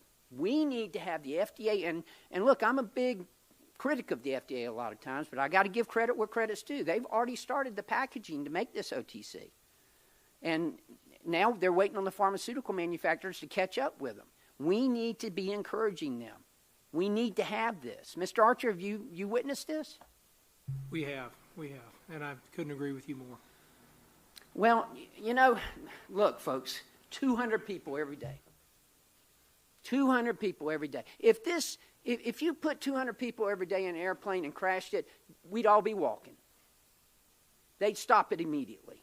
And what are we doing? We're sitting here arguing about whether it's at point of entry or whether it's a humanitarian crisis or what. It's drugs coming across the border. We're not talking rocket science here, folks. We got to secure the border, and we got to treat these people. We need to have this in every medicine cabinet, every emergency box. It needs to be like defibrillators, where you got them, you need to have Narcan, naloxone. Thank you, Mr. Chairman. I'll yield back. Appreciate the gentleman. Now recognize Mr. Crenshaw for his 5 minutes. Thank you, Mr. Chairman. Thank you for holding this field hearing in my home state of Texas. Thank you to all the witnesses for being here. Look, let's be clear. This is a field hearing on the border because fentanyl comes across the southern border. I heard that questioned earlier. You can't understand why we're having a field hearing on the southern border relating to fentanyl. It's because it comes across the southern border, Ms. Garza. This is not political theater. This is not misinformation. It just comes across the southern border, and we're quibbling, as my colleague just said, we're quibbling about how much of it comes through points of entry and how much of it comes between points of entry. Look, multiple things can be true at once. Most of the seized fentanyl is seized at points of entry. Another thing can be true. A lot of fentanyl comes between points of entry and we don't find it. Another thing can be true. It is indeed related to the immigration crisis because both crises have a common factor, and that is the Mexican drug cartels. That is a common enemy. We are not enemies here. This should not be a partisan issue. We have a common enemy in the Mexican drug cartels. If you don't believe that there's a connection, I think me and Mr. Judd, in under a minute of conversation, can help find that connection. Mr. Judd, it's true that most fentanyl comes through points of entry, that is seized. Points of entry are run by customs agents, correct? That is correct. Okay. How often are customs agents pulled off the line to assist Border Patrol because of the immigration crisis? Well, Border Patrol agents are constantly being pulled off of the line to assist customs agents, and at times customs agents are also being pulled off the line to assist Border Patrol. Do we have enough customs agents to actually go through all the vehicles we need to go through? We do not. We need more. There we go. Cartels, are they making money off of illegal immigration? Do they charge every single illegal immigrant when they cross that border? $13 billion worth, yes. $13 billion. Do you think they reinvest that money in hospitals and schools, or do you think they reinvest that money back into their illicit drug trade? El Chapo spent an awful lot of money on himself. Is it also true that what the cartels do is tie up Border Patrol agents with hundreds of migrants who are indeed, I'm sure, nice people, but they tie them up, process them for hours, Border Patrol agents become babysitters and bus drivers, and then the cartels use that opportunity to then traffic what they want to traffic in places the Border Patrol cannot watch? That is 100% correct. It is connected. It is indeed connected. The immigration crisis and the fentanyl crisis are separate, yes, but they are connected. This is not a partisan comment to make. And it is true what my colleague just said, the longest-serving pharmacist in Congress. This is a different problem. This is not like the war on drugs. This is not cocaine and heroin. This is a poisoning problem, and it is poisoning almost 80,000 Americans a year. And it is coming from two specific organizations, the Sinaloa cartel and the Jalisco cartel. It should be a common enemy for Democrats and Republicans. By the way, the man who represents this district that we're in right now, Vicente Gonzalez, he agrees with me. We're working on legislation together for the authorization of military force against the cartels, because they are a military force. They are some of the best equipped, best trained, best funded, most dangerous people in the entire world, and they're right across the border. And they're killing Americans by the tens of thousands. More Americans died just in 2021 from fentanyl than the entire Vietnam War. They are at war with us. I've introduced legislation that would go after them militarily, financially, and go after the kind of people that help them, Mexican officials who help them. You know, on the enforcement issue, Sheriff, can you effectively prosecute fentanyl dealers? What are your hands tied there? What can we do better there? Bill, that's a good question. We definitely need to get the AUSA on board, the United States Attorney on board to start prosecuting cases. In my case, at the checkpoint, they pick and choose what cases they're going to accept and file on. And those cases I'll adopt in the state level. Everybody's not going to go anywhere. But what do you think? I think some states have looked at classifying fentanyl as a poison. Would you recommend something like that? Yeah, Schedule 1. Yes, sir. Well, Schedule 1 is different than classifying it as a poison. You classify it as a poison, it becomes murder if you give it to somebody. Absolutely, that'll work. That'll work. Ms. Garza, would you agree with that? Do you think fentanyl dealers, not the people who are taking it, I understand you have sympathy for them, I think we all do, but the dealers who knowingly give fentanyl to others, to other people when they think they're taking Adderall or heroin or something else, do you think that we should vastly increase penalties for them?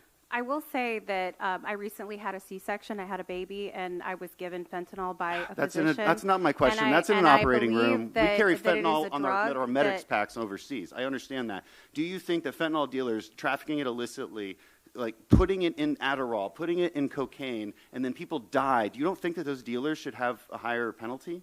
I believe that we should be prosecuting people. I think that we should stop the stem of the flow of the drugs in this country, but we're conflating the issues. and what the real problem is. You are identifying, sir, what the problem is. And the problem originates not at the border. It originates further south. And so we need to put efforts into curbing these drugs coming in. And we need to to build up the rule of law in foreign nations so that people don't feel unsafe and have to flee. But you are villainizing my community. I'm not villainizing. You are villainizing the border. Gentleman's time's up. Well, can I respond to that? I yield back, Mr. Chairman. Thank you. Thanks. Gentleman yields back and now recognize Dr. Joyce for his 5 minutes of questioning. Thank you, Mr. Chairman. Today we're looking for answers on what can be done to stop the poisonous fentanyl that continues to enter our country here through our southern border. I had an interesting event occur to me as I was traveling here to McAllen today on an airplane. I'm a physician. You've been on the plane. They call for help. I went back. There was a woman in respiratory distress. I'm on a commercial airplane. They had a stethoscope. They had a blood pressure cup. They had a tank of oxygen. They had a whole cadre of medicines. And this woman had a great outcome. And yet we are not, as government, providing you with the tools to stop this poison, another medical emergency, from coming into our country. Last year, in my home county in Pennsylvania, there was a record number of drug poisonings that occurred, largely due to fentanyl, which has become the #1 killers of Americans ages 18 to 45. As we look at these deaths, it is critical that we have an understanding of how these drugs are entering our communities and what can be done to prevent that. Recently, we've seen reports that the materials to create these drugs are produced in China and then shipped to Mexico, where the cartels mix analogs into other drugs and then move them across the southern border. It is their business model. They're utilizing those specific agents and bringing those poisons to us.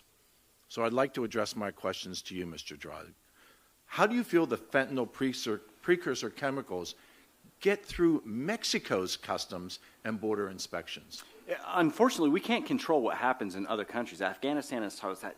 Mr. Crenshaw has clearly, his service has taught us that we cannot control what happens in other countries. We can only control what happens right here in the United States. And what we do know is that this $13 billion that is generated through human smuggling, that money is going back into the Mexican economy. Why would they want that to stop? Then you add on top of that the amount of drugs that are coming into the United States and all of that. Why would they want to stop that? I believe that the Mexican government does not want any of this crisis to end. In fact, the only time that they have ever become true border security partners is when our government threatens them with tariffs. As we look at this continuation of the crisis, as we look at this continuation of the poisoning, Mr. Judd, do you feel that you have access to the appropriate personnel, policies to stem this tide? I was in a situation today, I had the appropriate sources, and I was able to turn things around. Do you, as the Border Patrol, do you have the appropriate resources, personnel, and policies to stem what is coming across our border tonight? Congress has allocated enough funds for enough agents. We just can't keep those agents, so we have to be able to retain our agents. No, we do not have enough Border Patrol agents to do what is necessary. I do not work at the ports of entry, but I know an awful lot of OFO officers, and I would tell you that they do not feel that they are properly staffed, even though they are able to retain their agents. Mr. Judd, in your testimony, you stated that in your 25 years of service with Border Patrol, right now, our border is the least secure. Do you feel that is true? Yes. 1.2 million gotaways clearly shows that. Mr. Judd, the increased high-value fentanyl doubled from President Biden's first year in office to his second year. Do you expect that that's going to continue? I do, yes.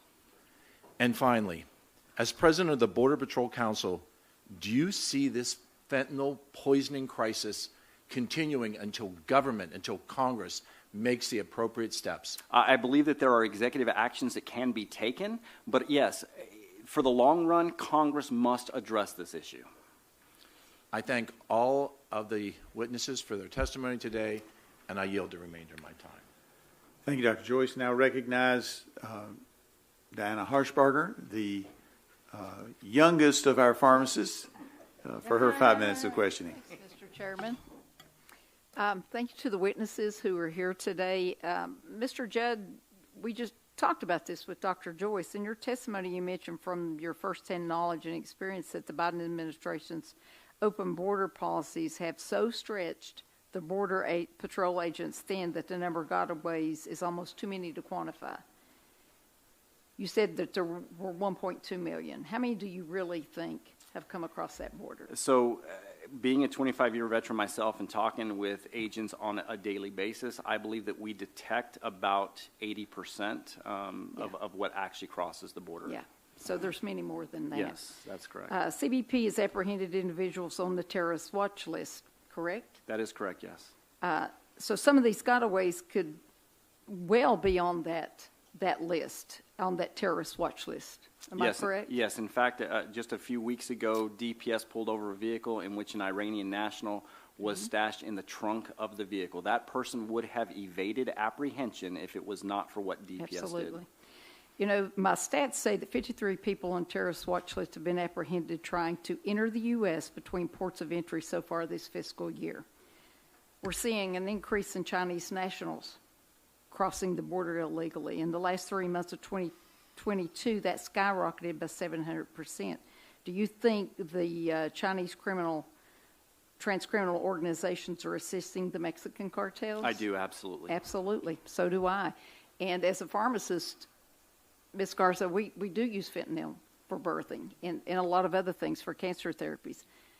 And I don't know if young people in this room or that are listening to this know it only takes 2 grains of sand. That's how much 2 milligrams of fentanyl is to kill you dead. And this is why this is such a critical issue.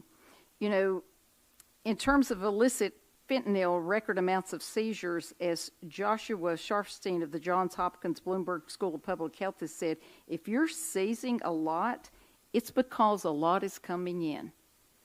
And would you agree with the stat that 5 to 10% is that's all that's being intercepted? I believe so, and the reason why, I believe that, and the reason why I believe that is all my partnerships with other law enforcement organizations throughout this country, and every single one of them will tell you they have never seen the amount of product on the streets today as in the history of law enforcement. Well, yeah, they're marketing to children, making them multicolored. Now they're doing tie-dyed. It's any way they can get it. And this question is to Mr. Judd and Sheriff Martinez. In your view, should Title 42 be used not just for communicable diseases, but also if there's dangerous substances coming across the border? Sir? Yes, ma'am. Do you think we should designate fentanyl as weapons of mass destruction? I think it classifies under that, yes. Yeah, so do I. Do the Mexican authorities know which specific cartels are trafficking fentanyl? And Mr. Crenshaw mentioned there's 2 active cartels in my state of Tennessee, and the Sinaloa is one of those. So why can't these authorities, can they or won't they stop these cartels? The Mexican authorities. There's a lot of money involved. Yeah. And that's in that particular country, money kind of carries the rule of law. Money does carry the rule of law, exactly.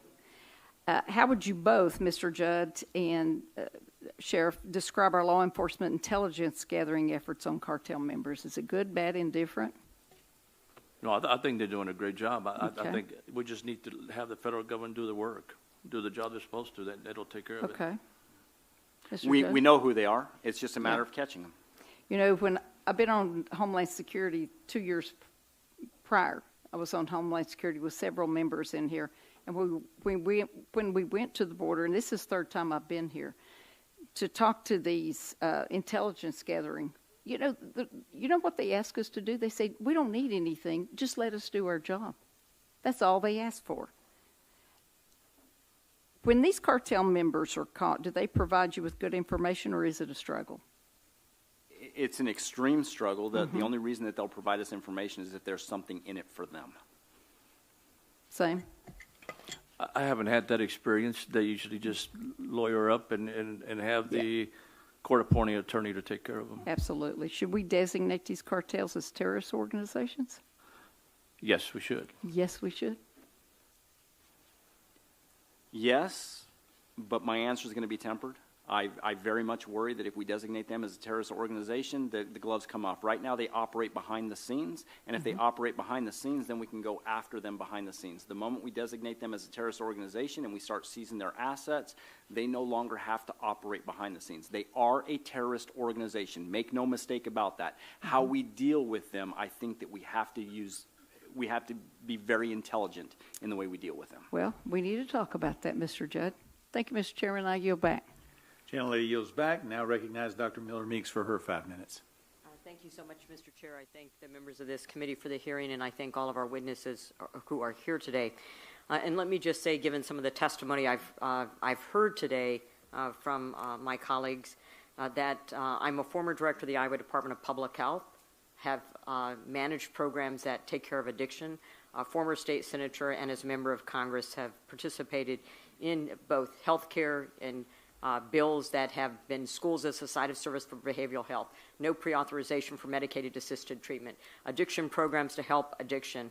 And for those who cannot see or connect the dots between the border and the fentanyl crisis, I find that perhaps minds are closed to what is obvious to the rest of us. Ms. Garza, Representative Vesey, I think, contradicted your testimony in the reasons you said people are coming across the border. And he very aptly said that people are coming across the border unauthorized, without documents, for economic reasons. When I have visited the Border Patrol, and I grew up in Texas, went to San Antonio College, University of Texas for medical school, nursing school here as well, have never seen immigration, illegal immigration, at the level we have here now, or to the level that you see with drugs coming across the border. People are coming here for economic reasons. We also have a legal immigration system where 1 million people are supposed to be coming across. Is it humane that people that are here waiting in line for decades are not able to come because we are processing through 4.5 million illegal immigrants in 2 years? Is that humane to those individuals waiting? It's a yes or no answer. I would say that the solutions to these problems are more complex yes or no? than your talking points. Yes or no? It is a complex Thank you for your answer. issue. Do you know how we many need to deaths there address. were crossing the border in 2020? How many deaths of illegal immigrants crossing the border in 2020? Do you know the answer to that? 347. In 2021, 546. In 2022, 853. Is it humane for a government to have pull factors to bring people across the border on a perilous journey, as you have described, with a death rate of that? When, March 5th of 2019, the New York Times claimed that the border was at its breaking point as more than 76,000 unauthorized migrants crossed in more than a month in February of 2019. It was at a breaking point under a different administration, so perhaps there is politics involved. Are you aware of how much money the cartels make in smuggling people across the border? $13.5 billion. Does that help to ameliorate any of the poverty or economic disadvantage or lack of health care in any of these countries? No, it does not. Are you aware that $51.6 billion in remittances went back from illegal immigrants, migrants, in the United States to Mexico? And does that have anything to do with why we cannot control our southern border? Fentanyl and fentanyl analogs have been responsible in 2019 for 28,000 deaths, in 2020 for 28,000 deaths from flu, 38,000 deaths from auto accidents. For fentanyl, the overdose deaths in 2020 was 91,799, 2021, 106,000, and this year, which is not yet available because we're a year behind. We consider flu at 28,000 deaths a year to be endemic. I would say that this would classify as an epidemic, our fentanyl opioid crisis. The Council on Foreign Relations called it that, the CDC has called it an epidemic, and the Washington Post in December of 2022 has called it an epidemic. Mr. Judge, you mentioned, and I just want us to underscore this point again because there seems to be people who don't understand the connection between fentanyl coming across our border. Again, are illegal drugs coming across the border and are illegal immigrants being used as a decoy to allow drugs to come through places other than ports of entry? Every single day. Thank you. Now that we've had the CDC The Washington Post, the Council on Foreign Relations call the opioid crisis, the opioid and fentanyl epidemic, an epidemic. Mr. Archer, currently Title 42 authorizes the HHS Secretary to restrict persons and importations from foreign countries to prevent the introduction and spread of communicable diseases. The purpose of this authority is to protect the public health from serious danger.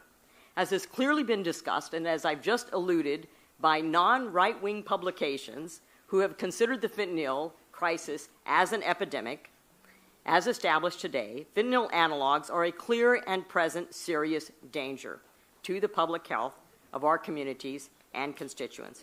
Would updating Title 42 to include certain substances, such as fentanyl and fentanyl analogs, and specific opioids and narcotics, be helpful to you and agencies, companies, and communities that you serve?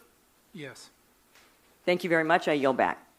Thank you, gentlelady, for yielding back. Now recognize gentlelady Ms. Kamek for her 5 minutes. Well, thank you, Mr. Chairman. Thank you to everyone for making the trip down here. Thank you to our witnesses. We'll jump right into it. Going down the line, Sheriff, do you believe that we have a crisis at the southwest border? Yes, ma'am. Doctor? Yep. I would say, look, as a healthcare provider, I'm more of an expert about what happens when it comes over the border. No, I can speak to if you we don't have the personally infrastructure do yes, there. just yes or no. Look, I'm not an expert on border immigration policies. I think I can talk to what happens on the other side if we don't. Okay, so I'm sorry, I have to reclaim my time. Ms. Garza, do we have a crisis at the southwest border? Yes. We have a humanitarian crisis, yes. Thank you. I don't just believe, I know we have a crisis. Thank you. Ms. Garza, how many shifts or ride-alongs have you done with Customs and Border Patrol agents or Texas DPS? Actually, a few. I have represented hundreds of children in immigration When did you do these ride-alongs? 2018, 2017. It's been some time. I spent some time so at OFO, also on the you bridge have on not, the ports I'm of sorry, I'm entry going to and reclaim my spoken time. with people. So you have not done a ride-along or worked a shift along Texas DPS or our Border Patrol agents since the Biden administration has been in office? Ma'am, I've been practicing immigration law since the Obama administration in this region. That's just a yes or no. Yes or no? Ma'am, I've been practicing immigration That's law. not I'm an answering my attorney. question. I'm not a police officer. Okay. I'm not an officer. So then you haven't. So you said earlier, quote, Operation Lone Star has not resulted in any sort of reduction of fentanyl deaths in your respective districts, talking about our districts, end quote. You referenced Operation Lone Star more than 3 times today in your testimony and in answering questions, saying that it's essentially a waste of taxpayer funds. Yes. I want to look at the results of Operation Lone Star to date since it took place in 2021.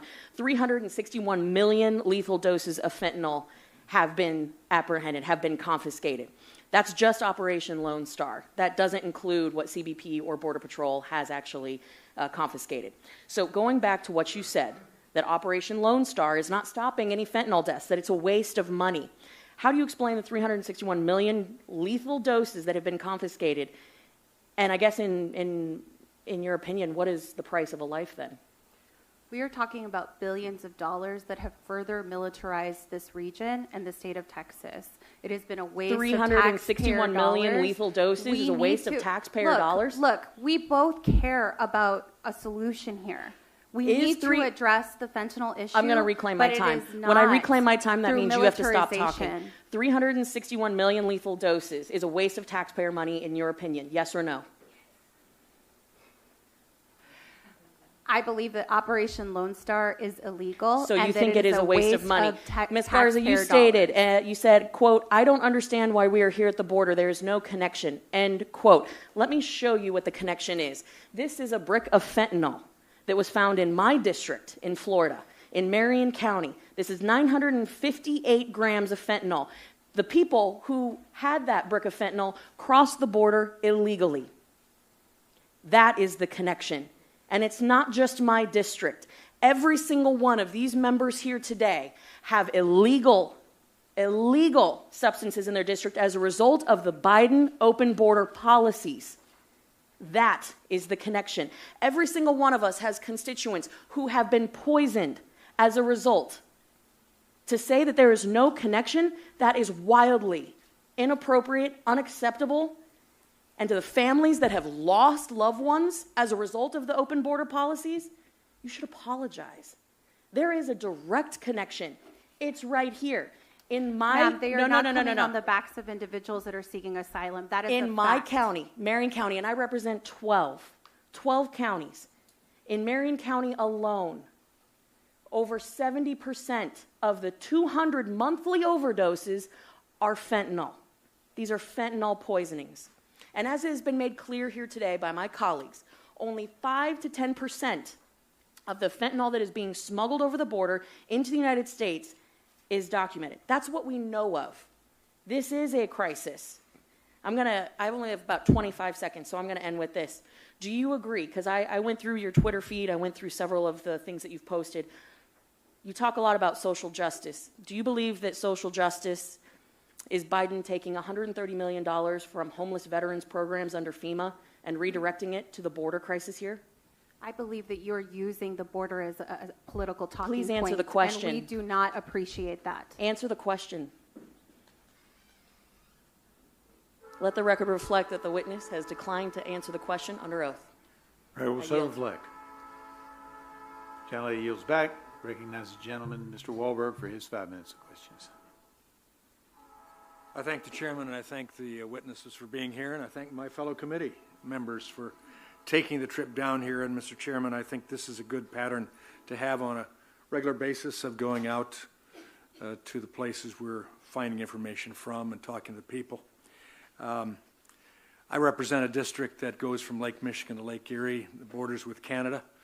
We have illegal drugs being smuggled across Canada and from Canada in interesting ways. Scuba divers coming across the Detroit River, Lake Erie, to our district, but nothing at the level of what we're seeing here. I must admit that. Last week I held a teletown hall in my district and heard from Michiganders across the 5th District.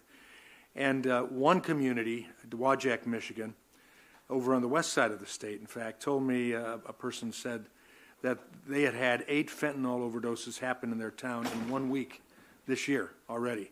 8 people in 1 week in a town of 5,000 people, and that's unacceptable.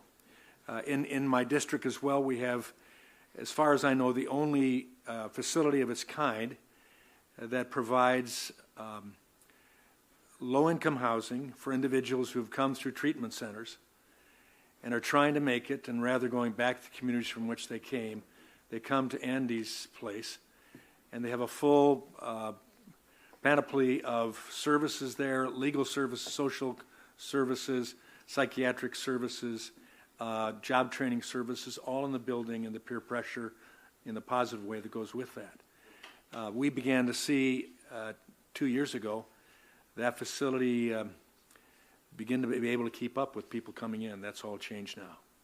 Waiting lists has increased. Clearly, this administration is failing to protect Americans from the scourge of illicit fentanyl coming in through the southern border, and we've seen that take place.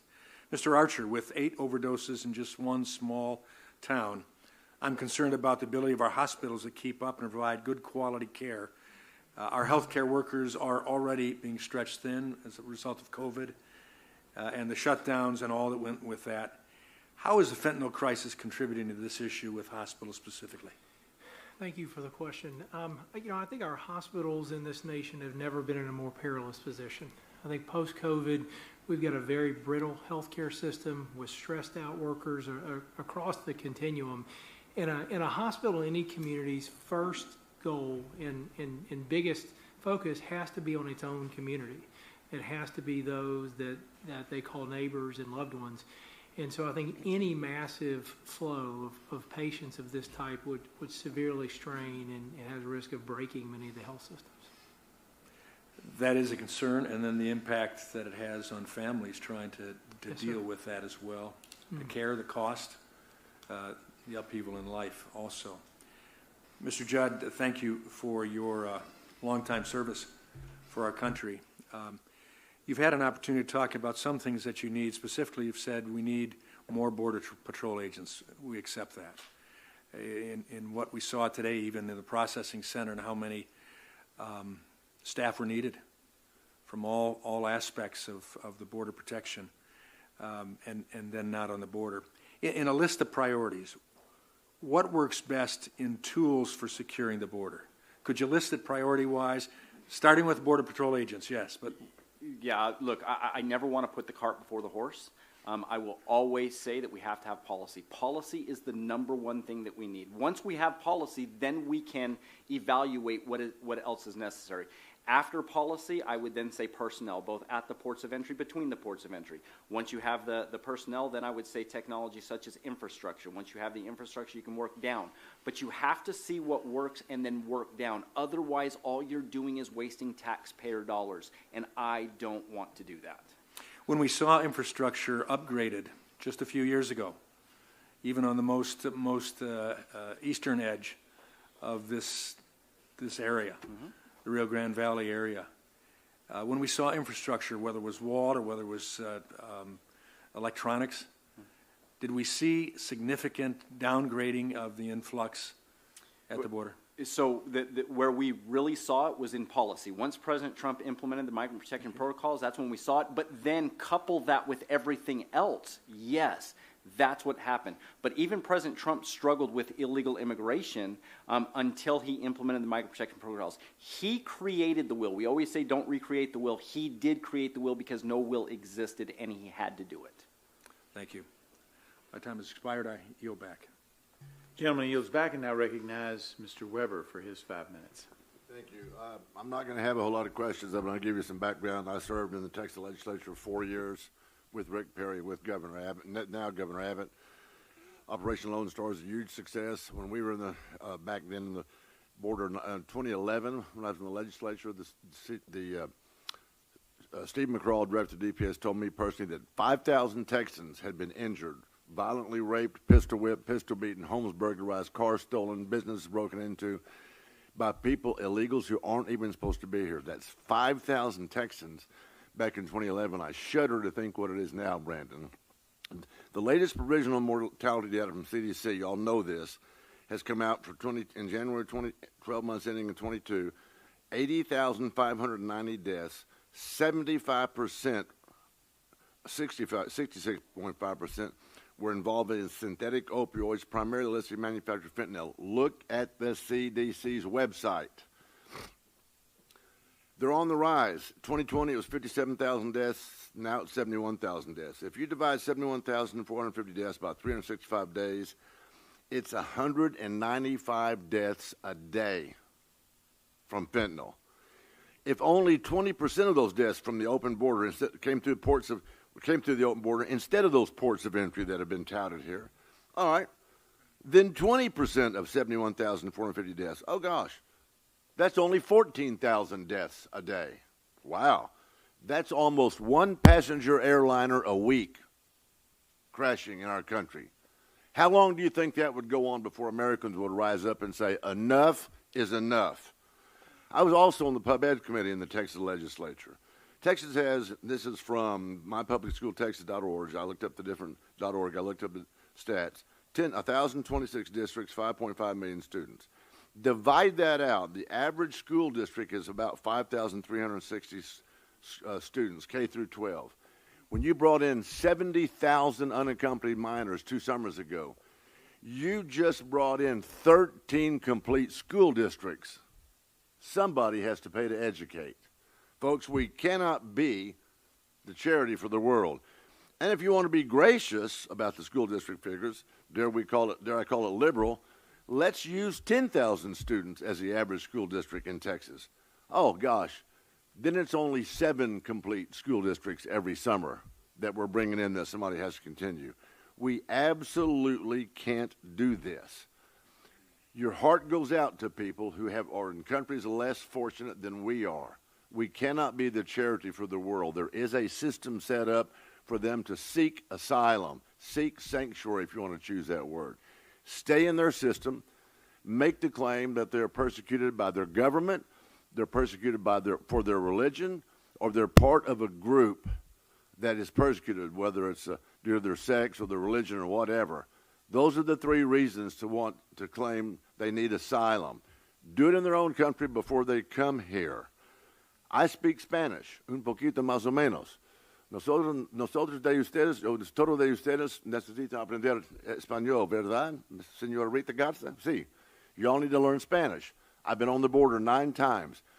Every single person that I have spoken to on the border in Spanish since I've been here has said they're coming for the jobs. They're coming for the jobs. Not that they're scared of their government, not that they're scared of the drug cartel, not that they're persecuted for their religion or anything else. They're coming here for the jobs. We absolutely can't continue to do this. I'm going to go to you, Mr. Brandon, Mr. Judd. If, in fact, in 2011, and you're taking my words for it, I know what I learned with the DPS when I was in the legislature, that there was 5,000 Texans who were violently robbed, violated, raped, some of them violently raped in 2011. And you were there, you were on the Border Patrol in 2011, right? Yes. How much would you guesstimate that's increased in today under Biden's open border? In 2011, I believe that we apprehended somewhere around 400,000, between 400,000 and 500,000. Today, we're apprehending between 2 million and 2.3 million. So therefore, it stands to reason that it would increase by the exact same number. So 5 times more. That's unbelievable. And I know that there was a comment made that we need to separate this into 2 things. It's, we want to try to make this a dual. It's about border security. It's about saving American lives, and that's simple, and I yield back. Gentleman yields back and now recognizes Mr. Allen for his 5 minutes. Well, thank you, Mr. Chairman, and we all got up early and traveled here today. What I've learned so far, and what I've learned since serving on the committees, starting my service here in the 118th Congress, has made me very aware of a serious problem that we have in this country. Our nation is being invaded, laws are being ignored, and young people are dying. We are at war, and we don't even know it. And this is not a stunt. And I think the name is appropriate. The Commander-in-Chief of the United States of America is supposed to protect the American people. National security should be number one. This administration, including Secretary Mayorkas and Attorney General Garland, are ignoring the current immigration laws of this land and handcuffing the very people from enforcing it. In 1971, then President Nixon declared war on drugs in America. Under the Reagan administration, President Reagan reinforced and expanded many of Nixon's war on drugs. In 1984, his wife, Nancy Reagan, launched the Just Say No. In 1986, under President Reagan, Congress passed the Anti-Drug Abuse Act, which established mandatory minimum prison sentences for certain drug offenses, which is the very thing we're talking about and begging for here today, is to deal with this enemy. And then again, talking about the people in South America, there are a lot of churches in my district that have missionaries in South America. I've been there with my children. These are good people. Now, we poured floors in huts that had floors of mud. We built latrines where they didn't have bathrooms. We planted churches. We built churches. We built schools. And let me tell you, these people of faith have the strongest faith I've ever seen in my life. They love their country, but unfortunately, their country is run by corrupt leaders and cartels who absolutely, it's an abomination what they do to their people. And they, they want to stay there in their country. The thing that that really gets me is, why can't we solve this problem? We got good people that want, I believe, the same thing, but it's like, how do we get there?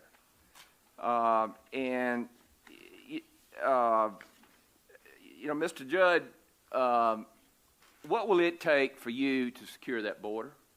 I mean, if we give you full authority, if I were President of the United States and I said secure that border, what would you do? I've lived through it already. I know what's necessary. We need Okay. policy. You know exactly what needs to be done. We need policy, Okay. absolutely. Is anybody in the White House listening to you? No, absolutely not. Okay, all right. The cartels. We've already learned, what they're about and whether they should be declared terrorist organizations. I have co-signed that AUMF to declare war on those cartels, and I think we need to take your advice because they are very, very different. I mean, they are bad people. They are. My question is, how many of the cartels have infiltrated the United States? There's plenty of testimony, there's plenty of evidence to show that they operate here in the United States. They don't just operate in Mexico. They don't just operate in China. They operate here in the United States. Once it crosses the border illegally, then it's facilitated by those organizations throughout the entire United States, whether that's Iowa, whether that's Minnesota, whether that's Michigan. It doesn't matter. It's everywhere, including Maine. Obviously, there are crime syndicates all over the country. The FBI has been very successful in dealing with that through history. And obviously, I think we need to bring the FBI in and see really what they're doing to help you and the sheriff to deal with this. Because we take an oath to the Constitution to protect the American people against enemies, both foreign and domestic. And we need, as a Congress, to get it done. Thank you for being here in your testimony, and with that, I yield back. Thanks, gentlemen, for yielding back, and now recognize, last but not least, Mr. Pfluger. Thank the chair. This is not my first time to McAllen. It's not my second time to McAllen. It's not my third time to McAllen. That's just in 2 years. The Office of Refugee Resettlement has been incredibly busy. In fact, they put 700 unaccompanied minors into my district of Midland, Texas, in the spring, winter of 2021. The tragedies that these kids go through, Ms. Garza, I'm looking at you because they're tragic. I want to find something that we can agree on. And not only the tragedies that we see with the kids that are being trafficked, but also the cost to Texans. You've mentioned the cost. I would say last year the reasonable, very conservative, low estimates to the cost of Texans is around $5 billion. That's in hospital care, that's in school, that's in the criminal proceedings. That's what the sheriff has dealt with. And in response to my colleague, Mr. Cardenas, wouldn't we do everything possible if we had our children who were being poisoned by these illicit drugs and by fentanyl? When I was here last time, to Mr. Judd's point, at one of the processing centers, I just happened to be walking through, and I would encourage you to go on a ride-along. 5 years ago, it's way too long. But I just happened to be walking through, and I saw this man with a tattoo on his hand, and it was a skull being crushed. And I asked the Border Patrol agents, I said, what does that stand for? They said, oh, he's the enforcer. I said, where's he from? He lives in McAllen. He's an illegal immigrant that lives in McAllen, and he's responsible for enforcing the laws of the cartel, the so-called laws, the rules of the cartel. Even Democrat mayors, including McAllen's own mayor, are pushing back against the nonsense that's being spewed out of Washington, that there's no connection or link between illegal immigration, the surge we have, and this fentanyl crisis. Ms. Garza, I think you're right. Most migrants are not carrying fentanyl, but would you agree that many of them, if not all of them, are being trafficked themselves? I think these are desperate people in desperate situations, Agree. and they are seeking the safety of this country. Would you agree they're being trafficked? Trafficking is a legal term. Okay. I would say that these folks I've got are lots being of questions. smuggled I'm going to keep moving. Let's establish some baselines here. Ms. Garza, would a decrease in the amount of supply of fentanyl or other illicit drugs help the opioid or the drug problem that we have in this country? Would a decrease in the supply? My position is, and what I am saying here is that there is an opioid addiction issue that we have I agree, in this but country. what does decreasing and there supply is a help? demand. Okay, I understand there's demand, but would supply... If we decrease the demand, we'll decrease the supply. But not the supply? The supply is meeting the demand Okay. that we have. I think we're talking on two different fact sheets here. The consequences, Mr. Judd, we've talked about this. Are there any consequences for the trafficking of humans, the trafficking of drugs, and the trafficking of other materials into this country? I wish I could say yes, but absolutely not. All you have to do is look at the number of people that we take into custody and how many prosecutions are coming out of that. And there are next to no prosecutions that are coming out of it. Sheriff, in your line of work, does deterrence work to curb criminal activity? Yes, sure it does. What type of deterrence have you seen over your 40-plus year career that works? Well, actually, whatever's on the prosecution side in terms of sentencing, it works. But we really definitely need to prosecute, though. Okay. So would you say that a lack of prosecution of the activities that are involved and associated with illegal immigration, whether it's trafficking of people or drugs, is leading to the crisis we see right now? Yes, sir.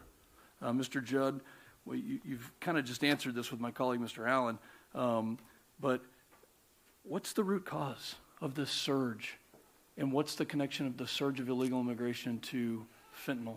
There is plenty of evidence that clearly shows that any time that we release people into the United States after crossing the border illegally, more people will come. That has always been proven to be correct.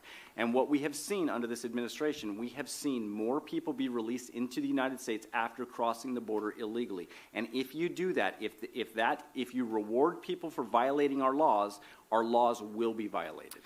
Sheriff, if we don't change a single law, and the president stood up today and he said, we're shutting down our border, would that have an effect? I mean, we're not talking anything other than rhetoric. Would that have an effect on the cartels? Absolutely. The rhetoric has to do everything with it, everything. So the lack of rhetoric, or the rhetoric to say that we're open, because I was there under the bridge in Del Rio when 15,000 Haitians were there, and they told me to my face that the reason they were there was because the border was open, because there are no consequences, because the punisher who has a skull tattoo on his hand and who is living in our communities is the problem. The punisher who is enforcing the regulations, the laws of the cartel, and us, the United States of America, who are not able to do that. And I have lots of questions, but apparently my time is up, and I yield back. Appreciate the gentleman yielding back. Ms. Craig offered a document previously to be entered into the record without objection. So ordered. Seeing there are no further members wishing to ask questions or who haven't already run out of time, I would like to thank all of our witnesses again for being here tonight, taking your time to be with us to talk to the American people and to us. Pursuant to committee rules, I remind members that they have 10 business days to submit additional questions for the record, and I ask that the witnesses submit their response within 10 business days upon receipt of those questions. Without objection, the subcommittees are hereby adjourned.